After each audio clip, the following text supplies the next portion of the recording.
Howdy, fam. How's everybody doing?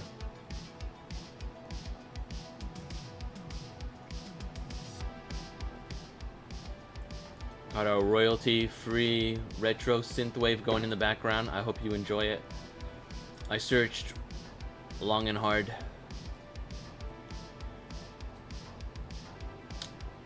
Took me 2 minutes. Anyway, getting my dock situated so I could see everything. How is everybody doing? Let me tune into my own stream. That way I know what you guys are looking at.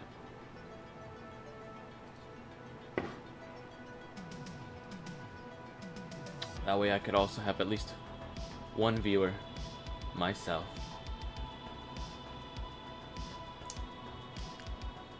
Doc situation's crazy. Dr. Disrespect is back.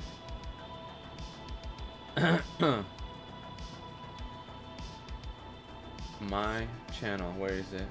View it. I want to view it. I want to view my channel. There it is. Let me mute this shit. That way y'all don't hear me. Can you guys hear me okay? If I'm like talking back here? So I'm gonna, I don't have like Streamlabs or any other apps set up, so this is how we're going to do chat. The chat window will be, let's see.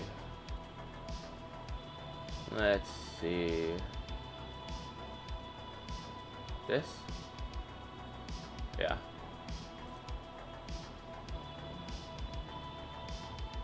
Are those dimensions fine? Let's see. I'm gonna try to get this all big. Oh yeah, whatever. This window always wants to reset. Does my stream really look that bad? Let me see.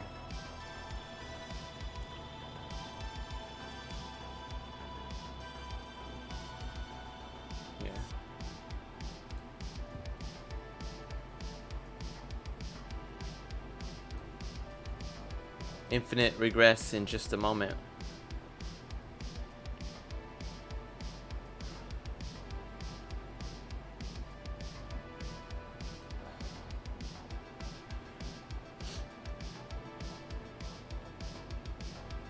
I should probably... Oh wait, no, you guys can't even see what I'm looking at. What the fuck? Hold on, watch. We'll do it now. I had to put it on ultra low latency to already get a more, you know, this should be bigger. Let's see. Boom. But I feel like if I make this bigger, let's see. How much bigger does that make it?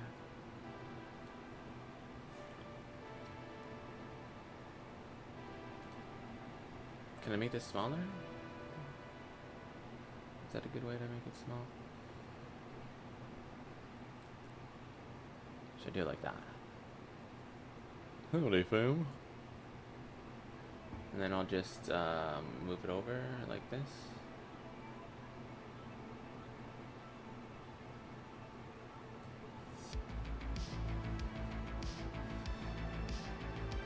Who knows? We just figured out as long. All right, so this is what we're looking at. Let me see. Is that how bad it looks? Let's see. Cause I have my brightness on 0. Oh no, when you turn up the brightness, you can see everything. The reason why I don't have it is because I don't want to see my own reflection. How loud is this music? Holy crap.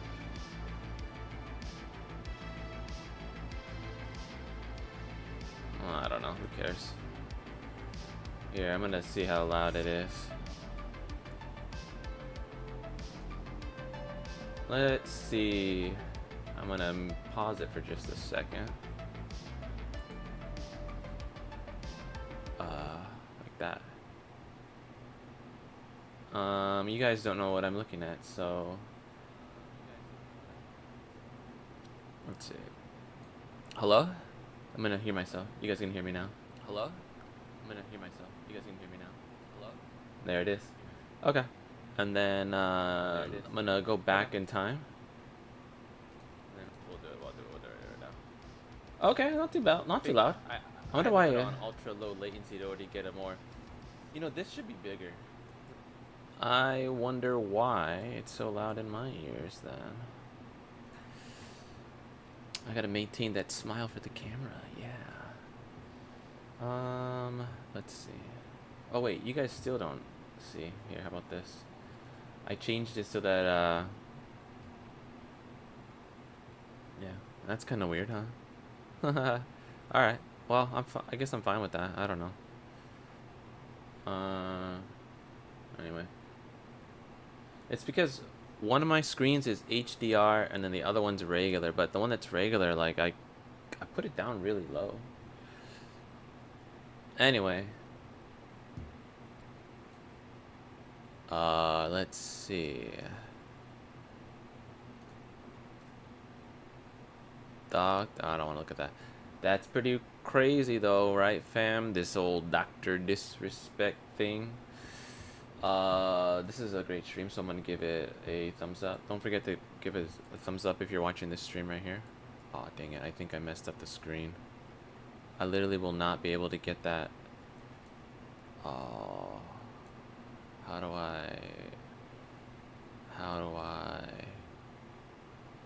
And my music's not even playing anymore. Isn't there a way? Here, let's see. Can I do this? And then this? What? No. That means I have to resize the screens. Hold on. I'm going to display only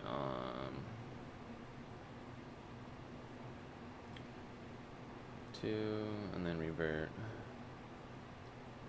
Here we go.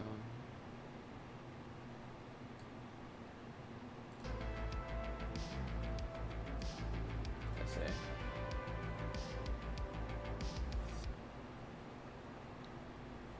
I think that fixed it.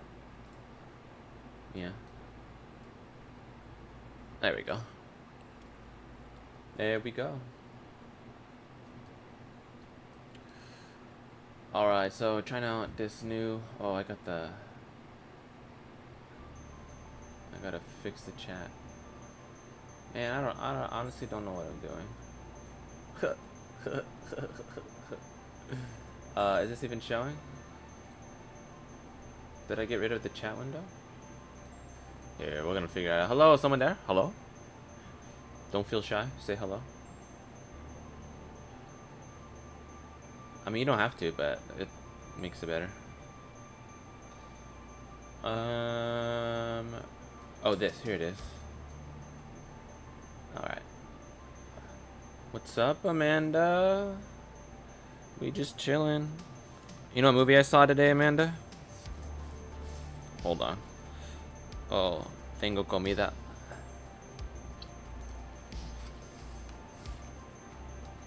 Just got back from the movies. Yeah.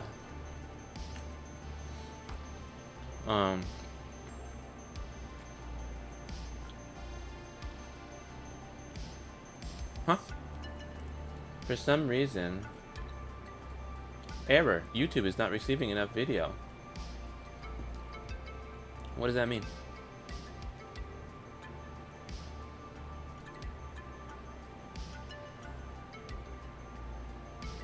Oh. There's a bunch of junk here. Oh, what?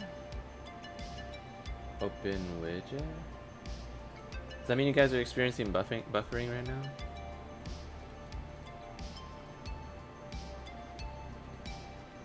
Huh. Anyway, how's everybody doing? I wonder why YouTube not having a...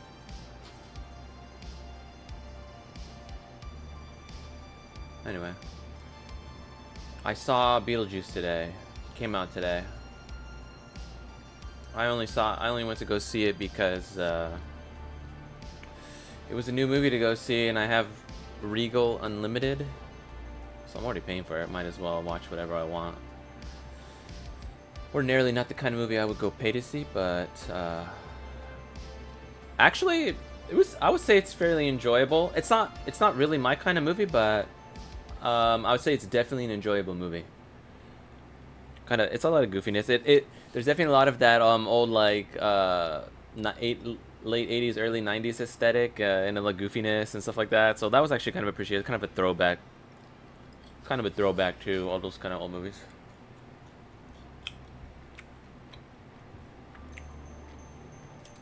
Was this choppy for you guys?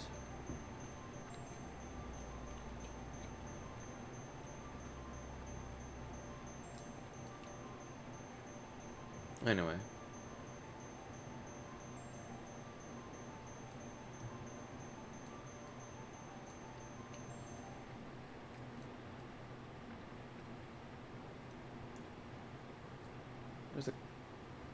There's a few people in here at a moment, but I guess they're gone now.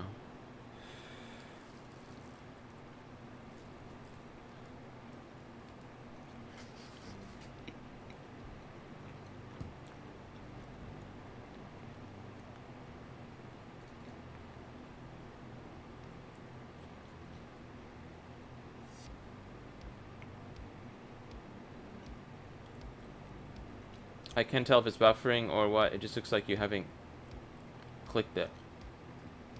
Clicked what? I wonder. Weird.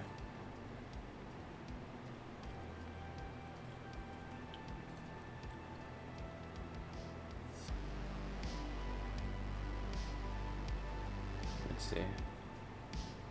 That's probably why people left, because can't even see shit. I don't know what's going on. Oh, this here? Oh no. I'm just being dumb right now. Right now I'm literally like clueless, to be honest. I don't know what the fuck I'm doing. I'm still eating my food right here. I just figured I'm just gonna here. What I really want to do is do this, man. My brain is not working. That. Okay, I just don't know why it's not already showing the chat up here. Is it because of this? Oh, that's why. I'm like, what the fuck, dude? Like, it was just because I don't know if you've ever used OBS before, but you have to stack the sources. Like, this is a source right here, this is a source right here, and this window here is a source, right? I need to make sure you stack them in layers, because the larger one will cover the other ones if it's underneath. You know what I'm saying? Or it doesn't matter. It'll cover each other. Like if I switch my camera underneath the chat window. Wait, how am I doing it? Anyway, let's see. Watch. See? Now it goes over, but if I do this. So I have to make sure I do it on the right layers, I guess, or something. But anyway, yeah. What were you up to today, by the way? Yeah, I'll go back. I'll just go back to this.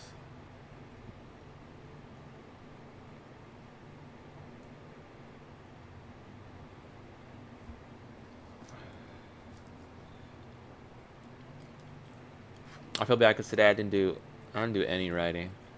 You know what I paid the most attention to all day was was literally this. Dr. Disrespect's return. Let me see if I can get a good video. I don't know if you're familiar with who Dr. Disrespect is. But let's see. Went to World Market and bought a ton of ramen. Oh, nice. Yeah, man. Today was wicked hot. Holy. It's really annoying. That's another big reason why I didn't stream. Honestly, today I didn't feel like doing anything because of how hot it was.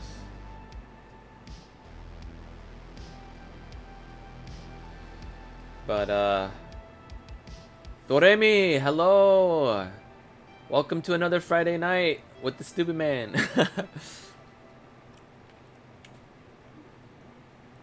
How's it going?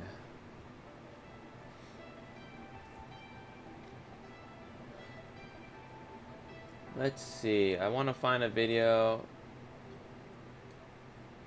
Are you guys interested in the Dr. Disrespect situation. I don't know if you guys are familiar with him. He's kind of a big streamer.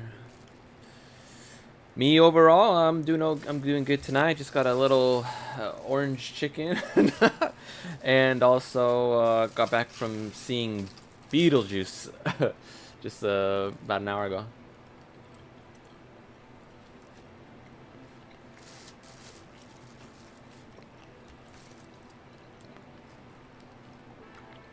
By the way, Doremi, are you like East Coast or something like that? Is it like 11 where you are or something? Or Midwest? So maybe last week, I think it was you. Anyway.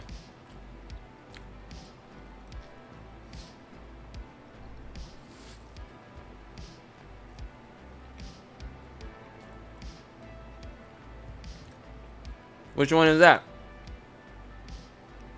Oh, okay. Very nice. Very nice. I hear many good things about Florida and also many crazy things, which I'm fine with. Gator Nation.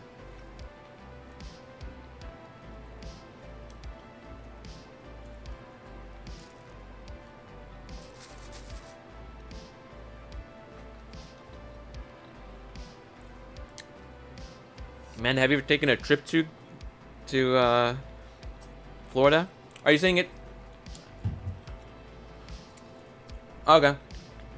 Raimundo, welcome. All right, I'm gonna try to find something.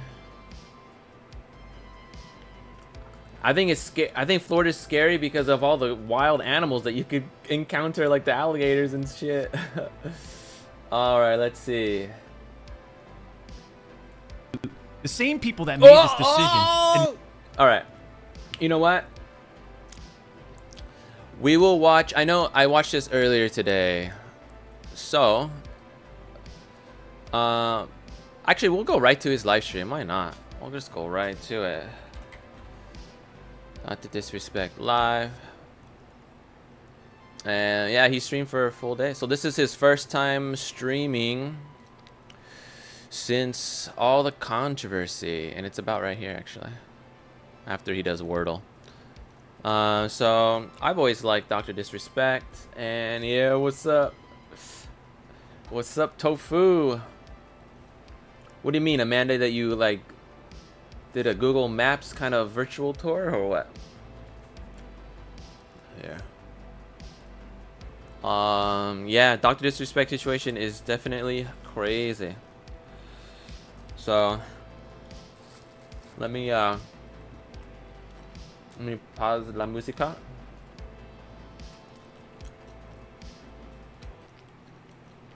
Tofu in the house. All right, we're gonna watch Stock Disrespect situation kind of thing. Maybe I'll have his chat on too. Yeah, just keep ignoring the issue and putting up this act. God, I'm so concerned and worried about everyone else's problems except mine because I'm dealing with a deeper depression and I like to project. Fucking guy, dude. Oh, champs. A lot of people donating. I do appreciate it. I do appreciate it. How loud is it? Is it too loud?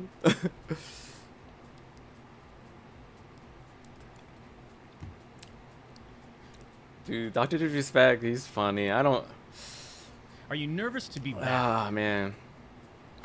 People like to hate, but... After what's transpired over the last couple months, oh, I should do am I what, excited to be back to this type of world? Yep, there you go. There's definitely that obstacle, that hump that he has to get over. Man. If yeah, to return after being gone the way he was gone for 2 months or whatever it was. So even though you enjoy something, like, it's still hard to do it when there's this huge burden to unload. But he's prepared. So glad you're back. Hey, I appreciate it, Shane. He's prepared. It's good to be back to a certain degree. Right, we got to figure out this monetization thing. So September 25th is basically when we can reapply for partnership on YouTube. You know? Yeah, you got booted from People ask, like, do I... pretty much everything. Now that you're not getting monetized, you're not going to be streaming ever again, or you're on YouTube, are you? There's an opportunity to reapply, right? September 25th is the date. So in the meantime, we'll do what we need to do. I enjoy my time here on YouTube. You know, we've built a nice, strong community for years. This is where we started. 16 years ago? It's crazy. 2008, I think. I'll speed up a little bit. You know? I like my time here. Just a little bit. And I like the community. We've got the best, realest gaming community, right? The Champions Club. And we've built it on this platform, and if there's an opportunity to reapply for partnership, and there's a date that's been presented to us, then I'm going to take it. In the meantime, like we always done, we've always stayed in our lane. We'll stay in our lane and continue to just put on a show. You know? Keep it simple. For almost 4 years, champs, the public demanded to hear from the doc regarding the Twitch suspension. I guess since you all missed the point with my personal statement, maybe it's time to tell my side of the story. Oh, did we miss the point? You see, there was a lawsuit pending, and as part of that arbitration, all parties were not allowed to speak publicly about the case. I respected those rules. My lawsuit against Twitch was eventually resolved, as you all know. But even then, as part of the settlement, all parties were still prohibited from speaking publicly about the case or the settlement. However, if one side violated that confidentiality, then the other side could respond. And again, champs, I respected all the confidential obligations. But apparently Twitch's own disgruntled employees didn't feel the need to Don't get fooled by his name, Dr. Disrespect. Obligations. Cody Connors, ex-Twitch employee, wasn't even involved, leaks Twitch's reported reason. Years later, Cody, why do this? What was the point? This was settled professionally. And you, knowing how black and white the internet is, you decided, you fucking rat, to leak the reported reason Twitch banned me in 2020. You fucking rat. I mean, for what? Cody, why? Did you not know the repercussions from spewing lies about the two-time? Did you not know the repercussions of accusing me, Cody Connors? Repercussions? You see, you don't know shit, and it was obvious from your tweet. You didn't have any first-hand knowledge of my dispute with Twitch. You said that I got banned from Twitch because I was sexting a minor through Whisper's messages? Do you even know what the legal definition of sexting is? I do. And yeah, I used Twitch's Whispers, but trust me, I wasn't sexting anyone. You also said the word minor, Cody.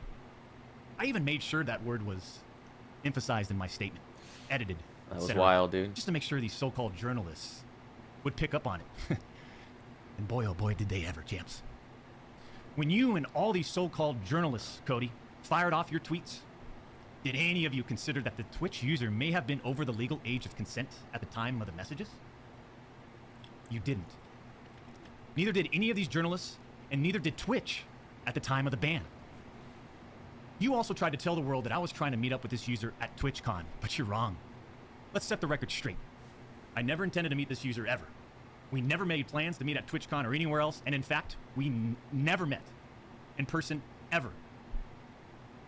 Your bullshit accusations gave false courage to other former Twitch employees to make shit up as well. Of course, dude. I suspect all of you sort of planned and coordinated this attack. Definitely. These big-time publications, these journalists, these various outlets are sort of just gossip channels now. Don't you think, champs? They act like they're just gossip channels now, without any real journalism and real research happening. They report on all this based on leaks from 2 former Twitch employees, Facts. one of whom was supposedly on the trust and safety team. If these anonymous sources worked on the trust and safety team at the time of my Twitch suspension in 2020, then you would hope they would tell the truth. But apparently that's just too much to ask. If these former trust and safety team members, and by the way, I know exactly who they are, Ooh. actually had first-hand knowledge, then what they conveniently left out is, 1, Twitch's trust and safety team, the same employees that decided to ban me, internally admitted that the whisper messages were not sexting. That's a big deal. And 2, Twitch's trust and safety team, the same employees that decided to ban me, internally acknowledged that the whispers did not constitute child sexual abuse material CSAM. I'll say it again. Neither I nor the Twitch user exchanged any sexual graphic messages or images. Can it get Cody Connors clearer and than these that? other anonymous sources are trying to paint a picture that I was exchanging sexually explicit messages and photos with this Twitch user. That never happened. I even used the word inappropriate, purposely. And look at how it's defined by everyone, champs. Huh? Bait? Bait? Including these defaming articles. I'm sorry, but mutual bantering with inappropriate jokes taken out of context should have never led to me getting banned from Twitch in the first place. I mean, how would each of you look if all of your private DMs, your text messages, your chats were looked at, dissected, and taken out of context by someone who's deliberately trying to find something inappropriate in those words? And they still didn't. And this is not a situation where a victim publicly accuses someone of wrongdoing. That never happened here. This part's crazy too. We're talking about allegations that Twitch made against me as a half-baked reason for justifying their actions of suspending and shutting down my channel. Allegations that Twitch made without even a legal analysis of whether the whisper messages were legal! You see, I engage with my community. I engage with other streamers. Just think that he has many And through people Twitch he's Whispers, always I communicate with Twitch users. communicating with. Conversations that consisted of a variety of playing games and gaming politics, content creation, random stuff. This was the extent of my whispers with this Twitch user. On June 21st, 2020, my ex-Twitch partner manager learns that I exchanged whispers with the Twitch user. And I say ex-partner manager because for years, this guy didn't do anything for me, my community, or my channel. For years. I'm talking no front page love. You're talking about the face of the platform, right? Literally, the face of the platform. And I know Champions Club remembers this. We got zero front page love on the website. He was never on my channel. He didn't follow me on Twitter.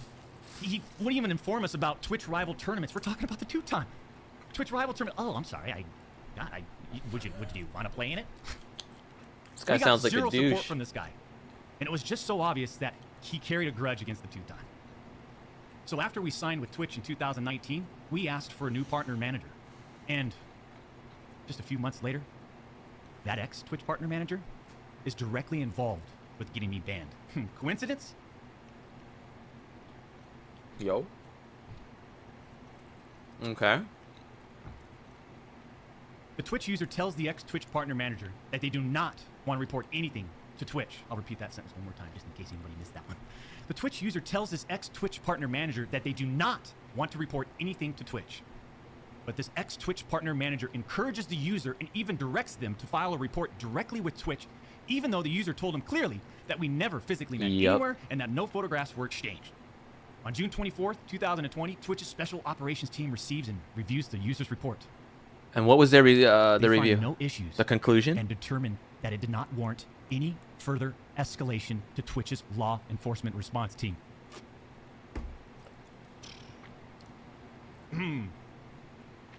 That would have been the end. That should have been the end. But that partner manager, oh boy, did he had it out. Yeah, he had it out for the two-time. He finds out that no further action will be taken, so what does he do? He personally escalates the report to a friend on the Twitch's LER team. The LER team, remember, that's the Twitch's law enforcement response team. He escalates the report to a friend on Twitch's LER team. So a day later, on June 25th, the LER analyst pulls the entirety of the whisper messages and begins discussing them with his director of the LER team. Mind you, this director is on vacation at that time and does not have access to their computer or work files. Let me just remind you, I went through a multi-year, big-time arbitration. Okay. And, you discover a lot of stuff. That's how he knows these details. Mind you, this director is on vacation at that time. The LER analyst cherry picks and sends a few targeted excerpts out of context from the whisper messages to this director. Now, if you do this, you can make anyone's messages look inappropriate, even when they aren't. Within less than 1 hour, this LER analyst and his director have made the decision to suspend me from Twitch. Twitch submits a report to NCMEC. You guys all read those little articles, huh? The NCMAC, Twitch submits that report. The National Center for Missing and Exploited Children. Guess what? As far as I know, and over 4 years have passed, they didn't do anything with the report. As far as I know, they didn't escalate Twitch's report to law enforcement. I guess they never Mind you, the same people followed that up made this either. decision admit internally that the messages did not constitute sexting. The same people that made this decision at Twitch admit internally that the messages did not warrant any child sexual abuse material charge. Twitch makes this decision to terminate my contract and ban me while admitted they did not perform any legal analysis of whether the messages exchanged were illegal in any way. Twitch makes this decision to terminate my contract and ban me while admitting that they never investigated the age of consent in the jurisdiction where the user's messages were sent and received. Twitch makes this decision to terminate my contract and ban me without ever interviewing me, the user, or any other third party, including the partner manager. It's fucking unbelievable!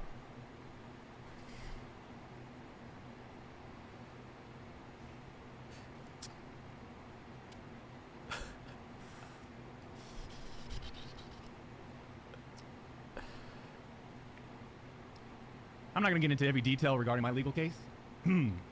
But these former Twitch employees that claim to have first-hand knowledge, they just don't have a clue. They didn't report any facts. The judge in the case determined that the whispers were not illegal. So then why did Twitch use these messages against me? Why did Twitch treat the docs so differently from a little bit of their conspiracy here. I mean, outside of the obvious. I mean, just take a look at me. Unfiltered. Guy. The realest motherfucker in this industry. 6'8", gorgeous, athletic, successful, college degree, college athlete, bourbon business, gaming studio, beautiful family. And trust me, we've worked hard for over a decade to improve as a person, a husband, and father, and to get where we're at today. I mean, I'm in such a good place today. And all these people, they all act like they're just so perfect. I'm not perfect.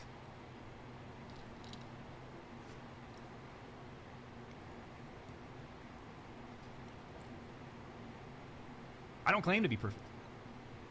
Yeah, sometimes I do. But I also didn't do all the shit that they're saying I did. But then that doesn't make a story, right? They wanted media attention. The media wants controversy. And by sensationalizing all of this with big and accurate headlines like sexting and sexually explicit, Bro, they went over the line with that. you all got what you wanted at the expense of the two-time. The reality is, they wanted to cut down the doc. Plain and simple. Why? I wonder why. Take a look at some of these horrendous acts of Twitch streamers that were never banned. I've got some examples right here. This part's wild, but... Example number 1. A streamer that frequently used the N-word while publicly streaming, which constitutes a violation of Twitch's policies if accompanied by hateful intent. Twitch scheduled a meeting with the streamer to ascertain his intent to determine whether his contact was a Scheduled a violation meeting. of Twitch's policies, ultimately determining it was not a breach of Twitch's policies. Why wasn't I called into a meeting?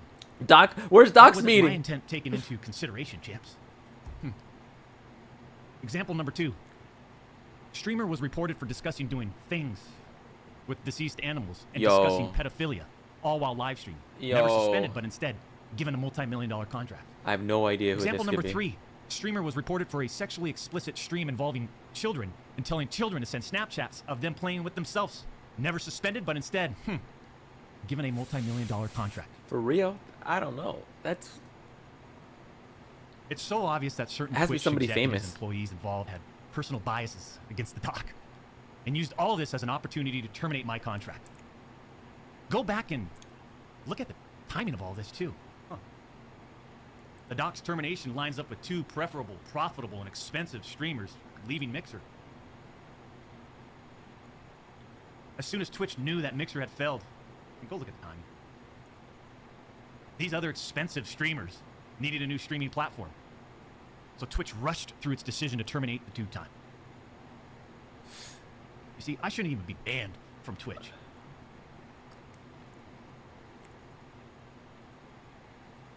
It has affected us on so many levels.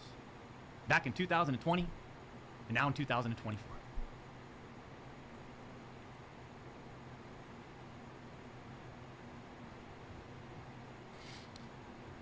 And Cody Connors, I just have to say it again.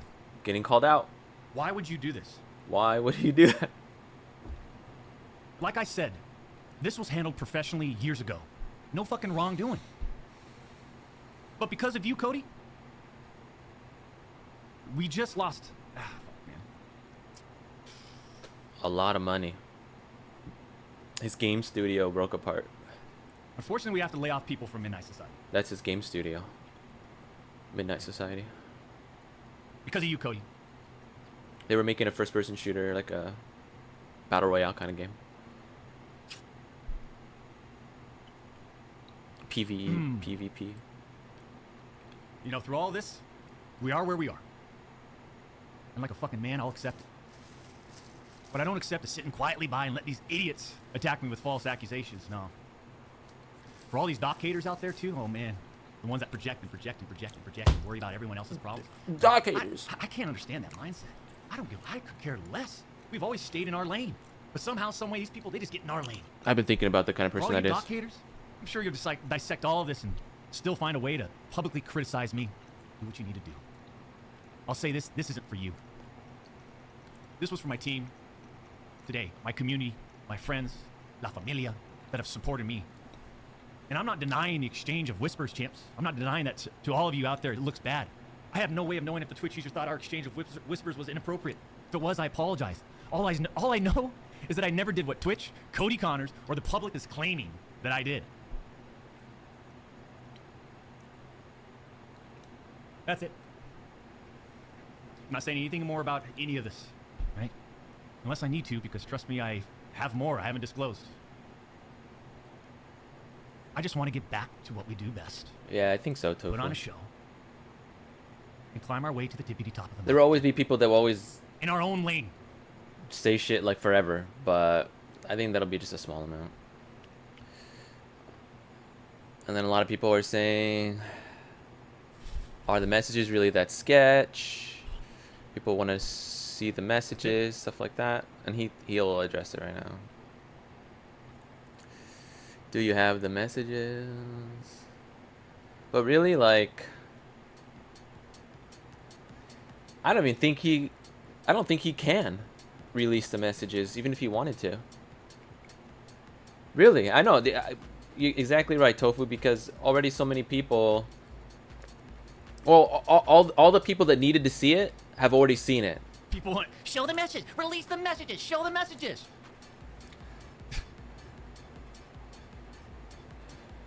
What are we in second grade? Yeah. Yeah. But people, I'm gonna just kind of stop it right there. But people are still not satisfied with that, and of course that's because that kind of person will never be satisfied. So I guess I could just talk about, like, what do I think happened. So I do think the person was under the age of 18, but I do think they were above the age of consent, which is usually 16 in like most of this country and pretty much most around the world. Like most states in the United States, the consent is 16. But I think that's only being brought up because there were, if they weren't sexual in nature but they were still inappropriate, what kind of jokes was he exchanging with this particular person? Most likely it was like locker room banter type stuff, you know, like and he was probably messaging so many different people, you know what I mean, that it's all the same to him, you know what I mean. And so, but if there was anything of a, you know, it sounds like there was nothing that was direct, like he was trying to solicit something sexual from this person, you know. So yeah, I honestly don't think, as far as that goes, like there's anything, you know. But then there's the crazy stuff about him calling out Cody Connor, like most likely gonna sue that dude for defamation, because he straight up said that they were sexual in nature and that he was trying to meet up with them at TwitchCon, and those things are not true. And the fact that even Twitch internal teams said no, it wasn't, and that this dude, this former whatever partner manager of Docs, that still went and tried to go around it and did it in an unofficial, escalate the concerns in an unofficial way. The fact that he's pressuring this person who was messaging Doc, like, he has to manufacture all of this, you know what I mean? He is pushing hard to make it happen. And he got it all the way out to, you know, to where you know, it got reported to legal authorities, right? And then separate from that, well, so they never heard back from whatever CSAM or whatever. They never heard back, so that means it's been how many years? 4 years, right? And they've never heard back from that agency, right? Because I guess all you do is you just submit the complaint. Whether you get a response or not, who knows? But in 4 years, they haven't. Well, Doc sued Twitch, right? And so Doc basically found out, or that's how Doc knew all the details about what was going on inside Twitch, because it all came out. And he got a settlement from Twitch, right? He got like a multi-million, who knows how much money, but it was to...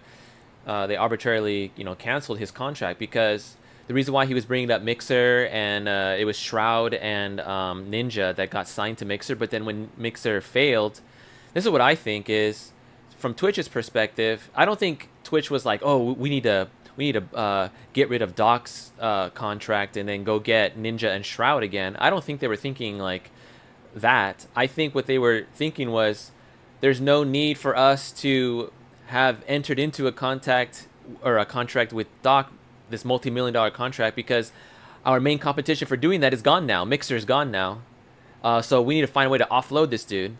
And plus, so that's one big reason. But the main reason is that it must have already been a part of I don't know, the Twitch administration culture, but they just wanted Doc out because they weren't putting his stream on the front of the page, you know, and stuff like that. They weren't really promoting him. They weren't his partner manager or whatever wasn't helping him build his brand on Twitch and things like that. So so obviously there's a lot of politics, and we already know how, well, I don't know if you know, Doc doesn't really do politics, right? But you can imagine kind of people at Twitch that you know, it is very political and they lean left. So to have a figurehead like Doc, you know, for everything that he stands for, all the, you know, straight white male masculinity and stuff like that, you can see how like they don't want to promote that, you know. And just, you know, with all the complaints that how do you put it, like, you know, the video game developers have been getting to have more inclusivity in their video games, and they have all these consulting firms out there and stuff like that. You can imagine they were doing the same thing, trying to manage some DEI stuff, you know what I mean, trying to manage Twitch partners and stuff like that through these liaisons or whatever. But anyway, what was the other thing I was thinking of? Let's see, I'm gonna read a couple chats. Man, it sucks. This kind of shit is so reputation damning. It's hard to move yourself. Hope we pass with time. Well, hopefully there's a retribution, because you shouldn't be allowed to get away with something like that. If you accuse somebody, you know, just like you're saying, of doing something crazy like what they accuse him of, he needs to sue Cody and needs to sue all the people that are involved with it and that kind of spread that lie, you know. So Cody's kind of like the one who started it, but you know, all like Rolling Stone got involved. They printed Rod Breslau's article. Rod Breslau's you know, reputation is probably gonna be damaged after bringing awareness to something that's a complete lie. Because the thing is they talked about all of this and didn't have the receipts to back it up. This is all hearsay, you know, and they were doing anything they can to bring Doc down. Now, why I think they would try to do this is I do think it was political, and I mean, I could talk about that in a little bit, but it's kind of like a larger perspective I have on the difference between the mindset of people who are on the left and the mindset of people who are on the right, in a general kind of speaking. Like, what kind of mindset attracts you to one side or the other? I've been thinking about that a lot lately. But anyway, I swear people just say things and it gets people thinking. It doesn't even have to be true. Yeah, I know. Like a lawyer will bring up something irrelevant just to kind of taint the jury, and you're actually, that's illegal to do that. You're not like, or it's against the rules, I guess. A lawyer's not supposed to do that. But if you can get something to stick in the minds, you can use it to shade all the other facts that come out, and it helps. You know, they call it tainting the jury for a reason. You know, I'm not an expert in legal stuff, so I probably shouldn't say too much. But someone said it, so everyone is thinking it. Yep, things don't need to be corroborated now. Cancel, yeah. But overall, I do think it'll be. I think it will pass, but I think Doc will definitely miss an opportunity if he doesn't sue them. But it sounds like he's going to sue them. He's got to get all the paperwork ready and stuff like that. But yeah, kind of wild. And I was watching XQC's reaction to that to this today. I'm just like, bro was like literally like pausing it and judging it and just did not want to accept it. I'm just like, what is wrong with this dude? At least Asmongold's response was the most like even-headed. You know, I'm slightly biased towards the doc, so but. And I already talked about it with a couple of you guys that are in chat already. Or at least Tofu, I've talked about it before. We already knew this is how it was going to turn out. We already knew. You know, we had our own discussions when this first was popping up a couple months ago, and we could always see it for what it was. But you see, like, in order to see something for what it is, like, you have to have a different kind of moral framework, I think. And this is what I was talking about earlier about my overall perspective on this. The people who all, you know, kind of fell for this, I guess you could say, like, the kind of people that want, you know, the Doc haters and stuff like that. The kind of people that want to hate Doc that bad are groupthink people.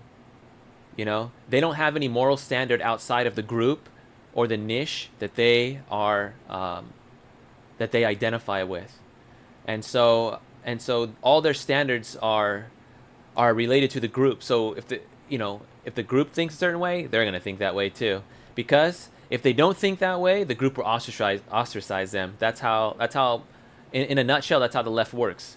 Now, there's actually a deeper reason why I think it works like that, but it gets complex. So, well, not too complex. I could say it straight out, but it's just out of the context of right now. But yeah, but on the right, people, and so maybe I should bring it up because, like, why would kind of like people attack Doc so hard, you know? And the reason why is because he does represent kind of a masculine kind of patriarchy kind of you know, societal model, right? And if he's successful, then all the things that they stand for are being called into question. So they have to attack people like this. They can't help it. They have to attack people who contradict, you know, their worldview, because they live in a fantasy world, pretty much. They're trying to create, and the fantasy world is their groupthink. They're trying to make everybody come into that. And if you don't go into that, then you got to get ostracized. You got to get cut down. Reality, you know, is a challenge for these groupthink people. We'll just put it that way. They think reality is just their group, and they think their opposition, the right, thinks the same way. But the what unifies the right is not groupthink.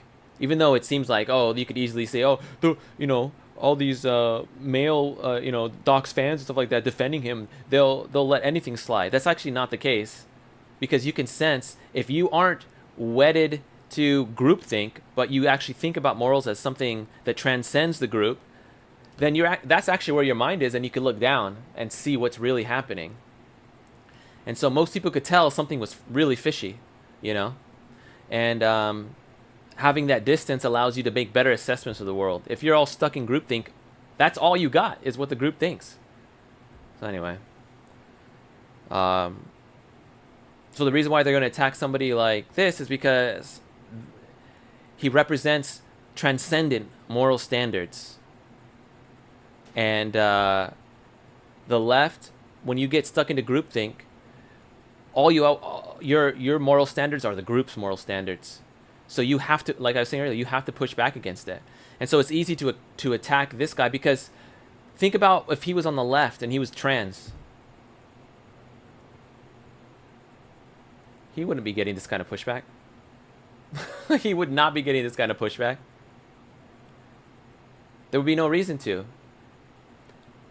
And there's more that I could say about it, but I feel like I'm already kind of going off. But he's not in the group, so he can't be defended. But if he was in the group, then he'd be defended, because people in that group, they don't call each other out. In fact, that's the whole function of their group. Their whole group is based upon defending each other's opposition to the moral standard. Do you know what I'm trying to say? So that's why deviancy always goes left. It always goes left, and then fragments, because it can't hold itself together, because it's just based on a group.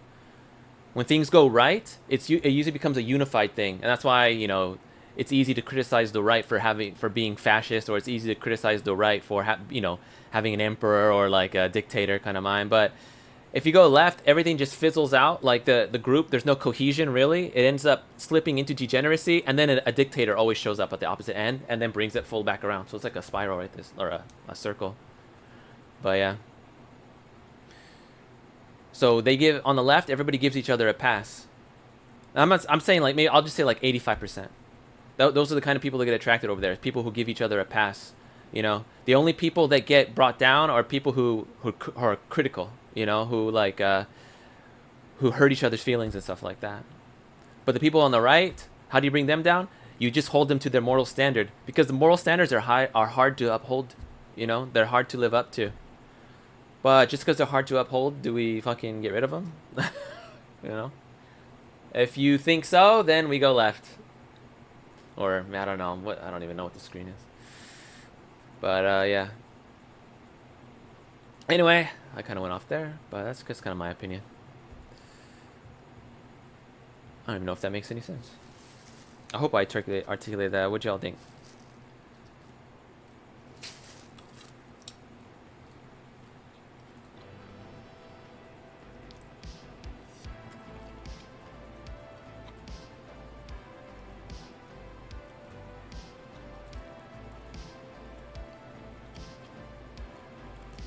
Yeah, Tofu. They didn't watch him. But their group started dogging on him, so they're like, oh, we gotta go join in. We gotta go join in. This guy is threatening our groupthink.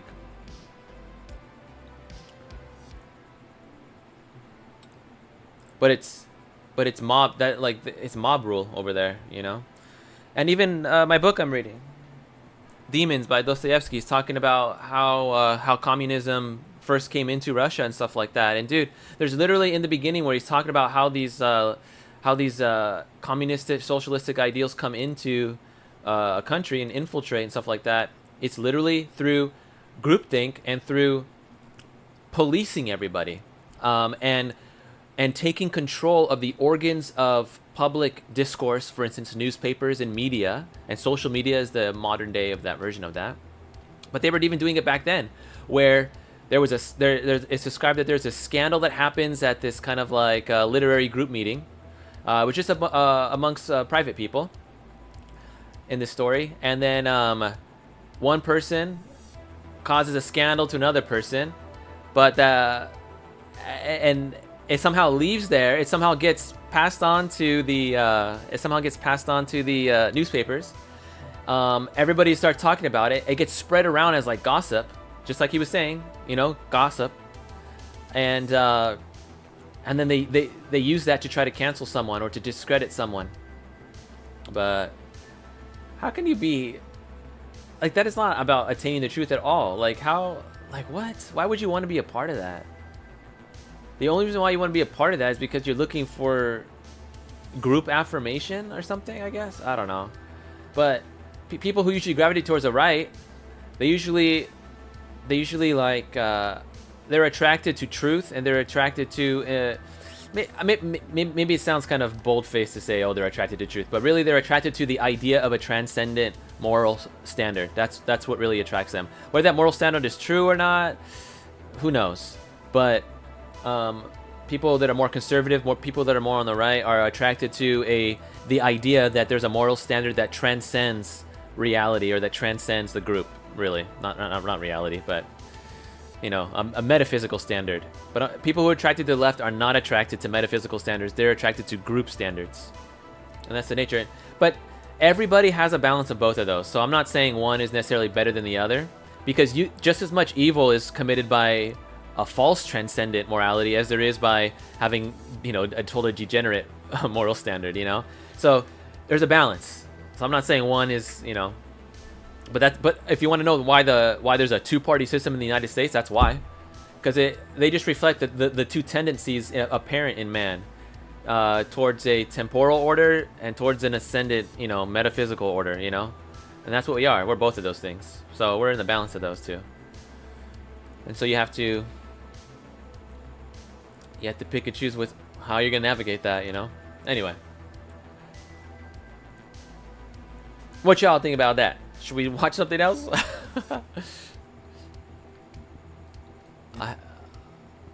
Speaking of group standards and moral standards, stuff like that, I found this interesting video. 33-year-old Japanese guy reacts, why you must never stand out in Japan. So this guy is reacting to this video. I don't know what this is. If you guys want to watch that, we can watch that. Yeah? Cool, cool. Yeah, let's watch this. It sounds interesting. So I just saw this. I thought it looked interesting. I don't know who Mr. Japan is. And I don't know who they're watching. But anyway, let me pause the music. No talking, no opinions, and don't stand out. Interesting. 皆さんこんにちは and welcome to Let's Ask Shogo. In this channel, I Shogo will introduce various topics about Japan to learners and lovers of Japanese culture. This is your one. I know also he's a famous YouTuber, and again he's not been uploading so many videos. I don't know what's happening with him, but I hope he's doing okay. Step deeper. And today I'm going to be talking about this topic. Why you must be normal in Japan. Being normal in Japan is very important. You shouldn't stand out, and you must never say your own opinions. Crazy. I can say this is true from my own experience of being bullied. Yeah, me too, because you know, like I talked about here so many times that I was bullied in junior high school and high school, so like 6 years. My bad. So my yeah, bad. I mean, being different is not good, man. It's not good in Japan. You know, like it's better to stay quiet. This guy's video. That's why I don't like talking to people in Japan. You know, in Japanese especially. Yeah. In school because I was different. Although I'm Japanese, I grew up in America for 6 years. That's so interesting. Oh, I didn't know that. Really? Okay. When you search YouTube for why I hate Japan, it's usually about this topic. Many foreigners and returnees like me have experienced some kind of discrimination while being in Japan. I think yeah, it's interesting. Yeah, it's not yeah. I mean it's pretty bad, but for me it was different because I was born in Japan and I was raised in Japan. And I was in Japan 100% up until I was 20 years old. So his experience is a little bit different, but it's interesting. Let's hear.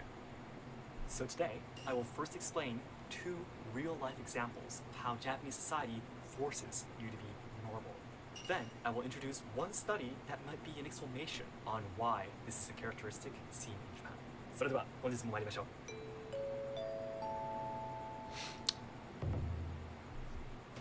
Let me first introduce 2 examples of how you are taught to be normal in Japan. Number 1, school rules. When you see Japanese teenage girls in anime, they have super short skirts and pink hair. The real school rules here in Japan would probably surprise you. Let me give you some of the crazy examples to be a good student. I mean, when I was in high school too, like even high school, like I couldn't dye my hair, of course not, and like I couldn't like have long hair either. It's like every month they had like hair check. Crazy, like they check how long my hair was.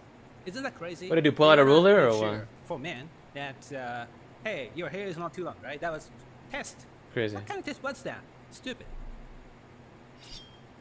No piercing or any other accessories.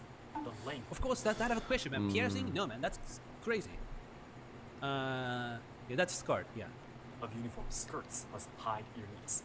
Your hair must be black and no perming. Yeah, you know, when I was in high school, yeah, one day I dyed my hair because I was like, you know, I don't care now. And I did that. And after school told me to go home because my hair was like brownish that day.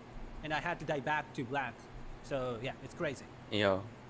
Yeah, That's wild. this is the thing I'm talking about. For men, boys, hair length is like they care, man. Your front hair must not reach your eyebrows. Oh. This is exactly what I'm talking about. Like hair length, because I used to have really long hair. Right. But like in high school I couldn't because of the. Dude, that's probably why like a lot of Asian kids or Japanese, I don't know, they have their hair always like bushy and like boom, like right there, because they're trying to push the boundary as much as they can. You know what I'm saying? The stupid rule. Yeah.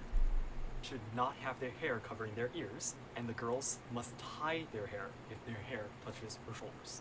Socks and underclothes must be white. Umbrellas must be dark blue, and hairbands. Is that at must be every black. school, I don't or know does this every one. Yeah, I have no school? idea. Fifth rule, but yeah. Maybe every school has their own colors. I don't know. There was an event that brought national debate over school rules in Japan in 2017. It was a story of a girl in Osaka who had natural brown hair that was forced to dye her hair black. Yo, during nah, nah, school years. nah. And also, let's say if you're American or from different countries, and and if let's say if you have blonde hair, right? And if you move to Japan and you don't have black hair, right? Because of course not, because you have blonde hair, something like that, right? Then you're fine. Oh, Truly, okay. then you're okay, right? Because you're clearly different, so it's fine. But not if you're If that's the case, Japanese why is there rule and for have that? brown hair. For Japanese, they force that rule, but let's say if you're from different countries and have hair naturally, right? Like blonde hair or brown hair, it's fine. But if you look like a Japanese and if you have brown hair, you have to dye your hair black because you look like a Japanese person. That is you have so different weird. Hair color other than black. You must be dyeing your hair, man. Even though in this case she was not doing that, but she was like, hey, you're Japanese and your hair color is not black. Do it. Stupid rule. Stupid society if you think about it, you know? Her skull was badly damaged from dyeing her hair multiple times, and she turned mentally sick from being scolded by teachers too often. Oh no. This is crazy, man, right? This is crazy. She became unable to go outside, and her parents sued the school. Yeah, Although hikikomori. there are many critical opinions towards the school about this terrible incident, even now in most schools, students who have natural colored hair or natural perms must go to the hospital to receive a certificate proving that it's natural. I That's had crazy, man. That's crazy. Wow, a bro. friend in elementary school who had natural perms, so he submitted a Yeah. certificate to the school. But the teachers continued to have a cold look at it, so he gave up and shaved his head. What? That's crazy, man. Right? This is happening still. I mean, Bruh. it's getting better, maybe. I mean, I don't know. I'm not a kid anymore. But when I was a kid, this was the case, definitely. And I didn't like one bit, man. I didn't like one bit. Each Understandable. school has its own rules, so not every school are this crazy.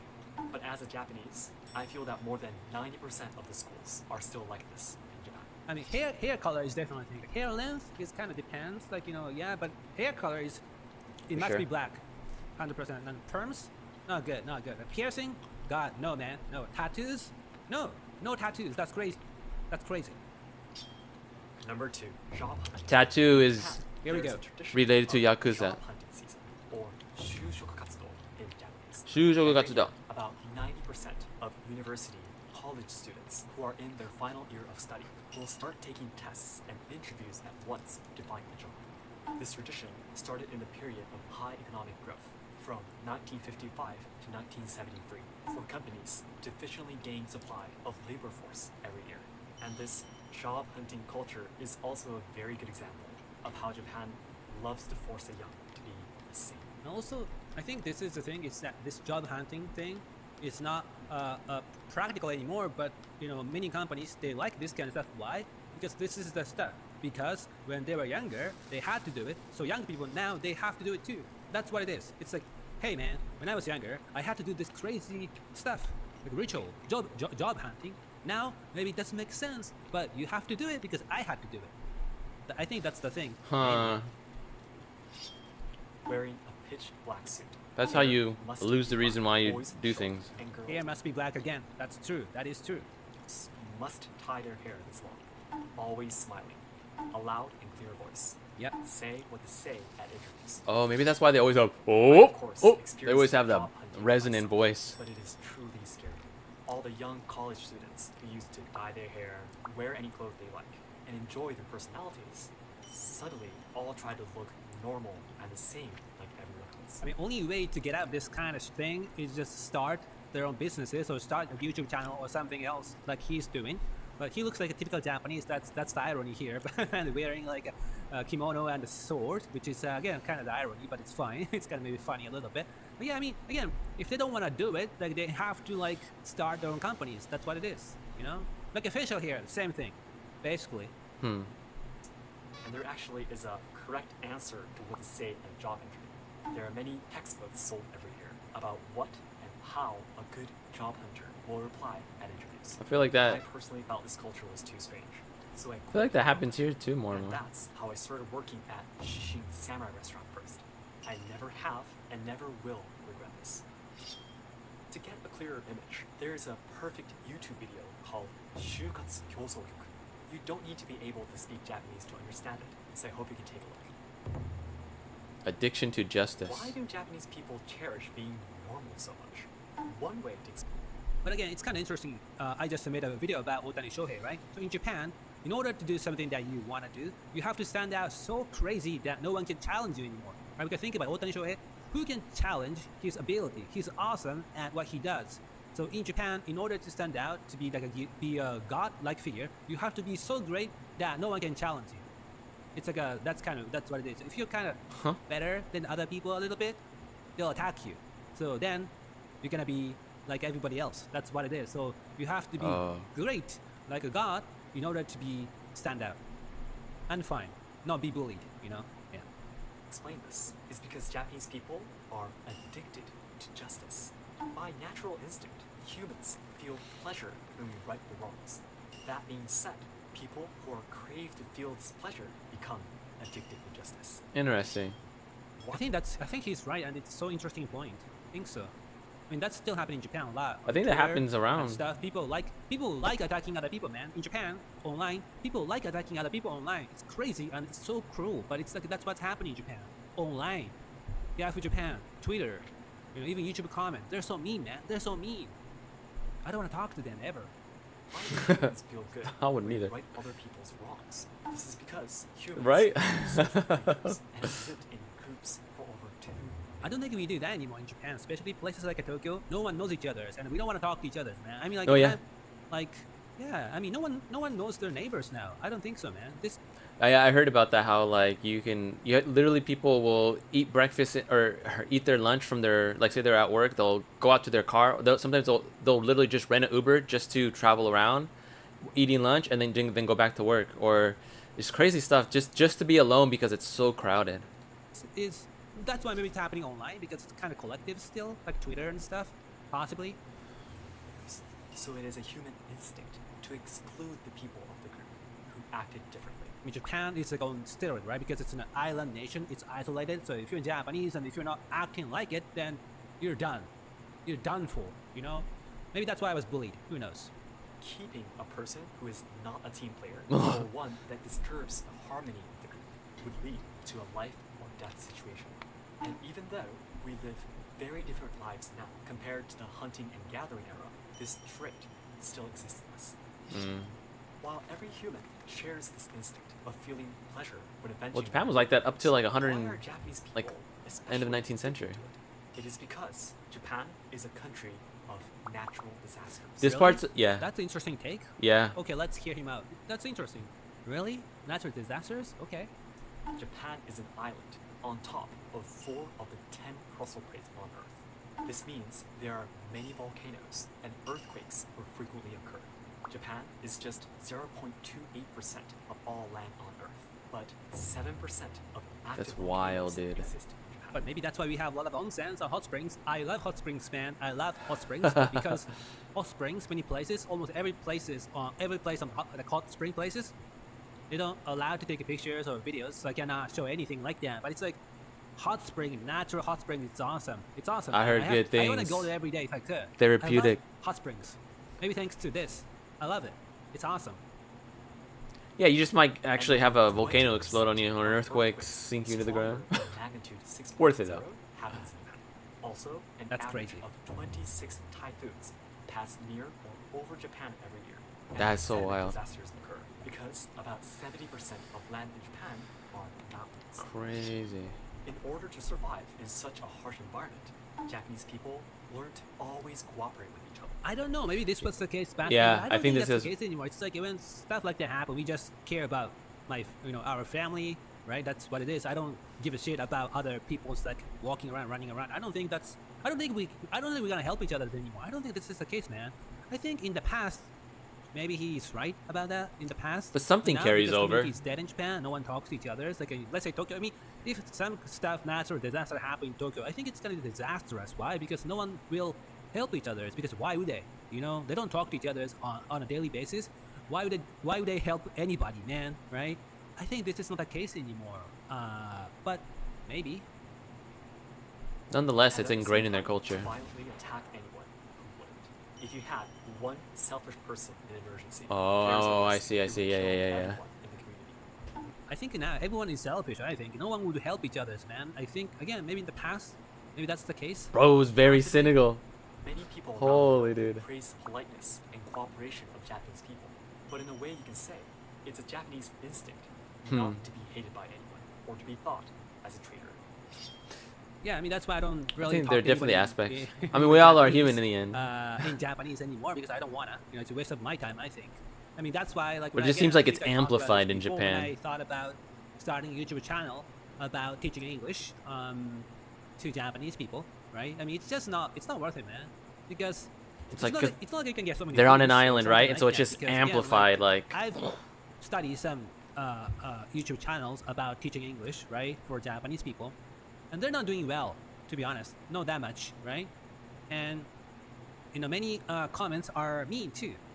I don't understand it. It's like, you know, I mean, a lot of YouTubers, Japanese YouTubers who try to teach English for Japanese people, they have good intentions, and you know, they're good. You know, maybe not great, but they're good at English, but they get so much hatred. It's like, hey, your English is bad. Hey, you told me you never studied in the States. What happened? That it's just so much hatred toward people in Japan. It's crazy, man. So yeah, that's why I don't Always wanna, judging each other. start. I don't talk to Japanese people. That's why, you know.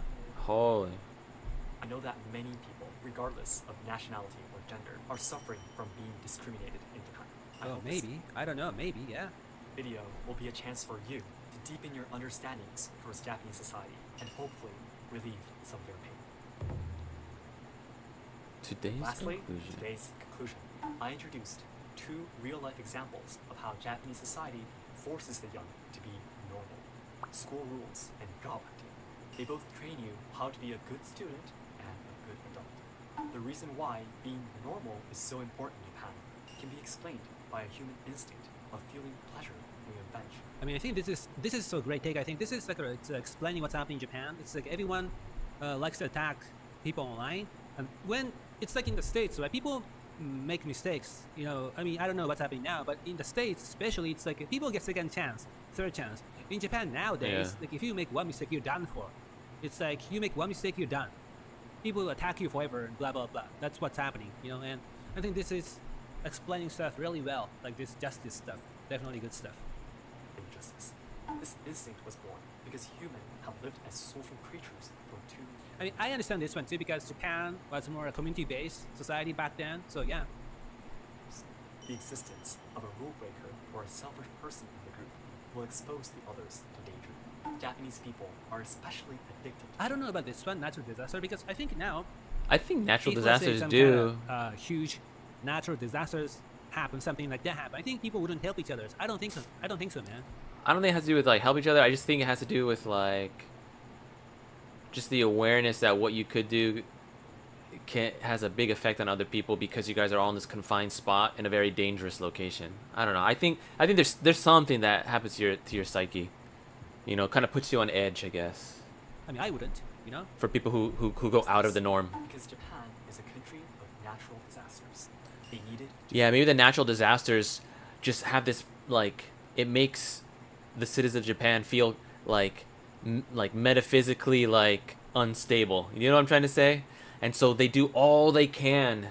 They do all they can to normalize it through their social interaction. They try their best. So it's like they're trying to create a predictable social situation because of the unpredictable environment that they live in.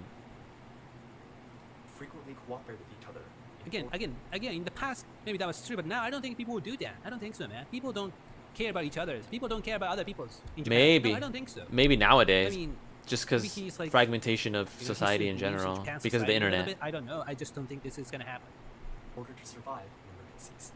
So even today, Japanese people tend to attack and exclude people who looks different or stands out.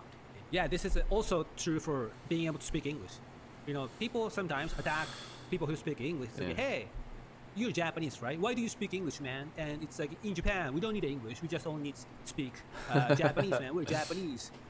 Being able to speak English is useless, man. So useless. Why would you do that? It's just so stupid. Stop speaking English in Japan. That happens all the time, man. That happens all the time. That's why, you know. Well, we school, kind of say that, like we get mad kids, when. if they Well, want to study never mind. English really like hard and serious. I think that's man, normal they for try to wherever you pronounce live. Word, like try to sound like American or To something. some degree, to some degree. Sometimes, I mean, in many cases they get bullied because it's like, so in Japan, let's say if they say apple, that's not good because it sounds like you're trying. Instead, what they should do is say appuru. Appuru. What? Right? I know, but that's the Japanese way of saying apple, and it's not apple. It's actually appuru. And many students they say appuru. Why? Because they don't want to get bullied. That's why they don't want to say apple because you're like, hey, you're trying. You're so crazy, man. You're so Why are you lame trying so hard? Whatever. That happens. All Who do the you think time, you man. are trying so hard? We don't try that hard. So that's it for today. Thank you very much for watching. While watching this video, you might have thought, then why do you still live in Japan? I believe that Japan needs to change in many ways, including today's topic. But Japan I still want looks to be cool. triggered to do so. Okay, that's good. That's good. I might have to fight through some criticism, but I'm willing to take the risks. But it's okay. Japanese people can speak. Oh, English that's or weird. understand English, so Oh, what day? That's weird. no one can come here, right? Of course not. Of course not.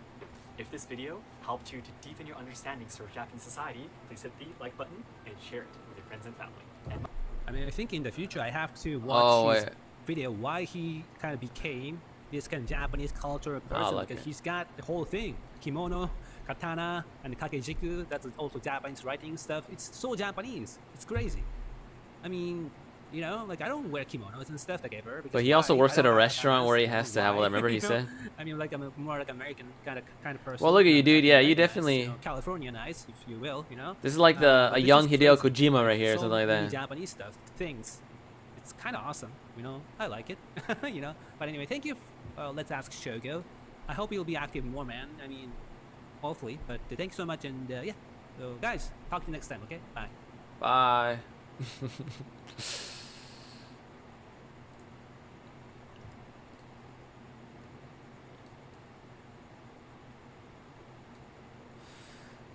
Interesting. Have you guys heard about this Lauren Chen Tenet Media organization or situation? Oh, this is another Japanese video. What does this mean? I saw this, I was like, what does that mean? September 4th suspect? You saw this one? Did you got this suggested to you as well? That's wild. Oh, or you talk about this one. Let's see, we can watch that one real fast. No man wants leftovers, just in case you were wondering.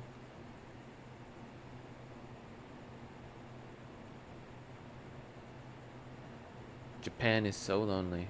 Yo. Alright, let's watch that one.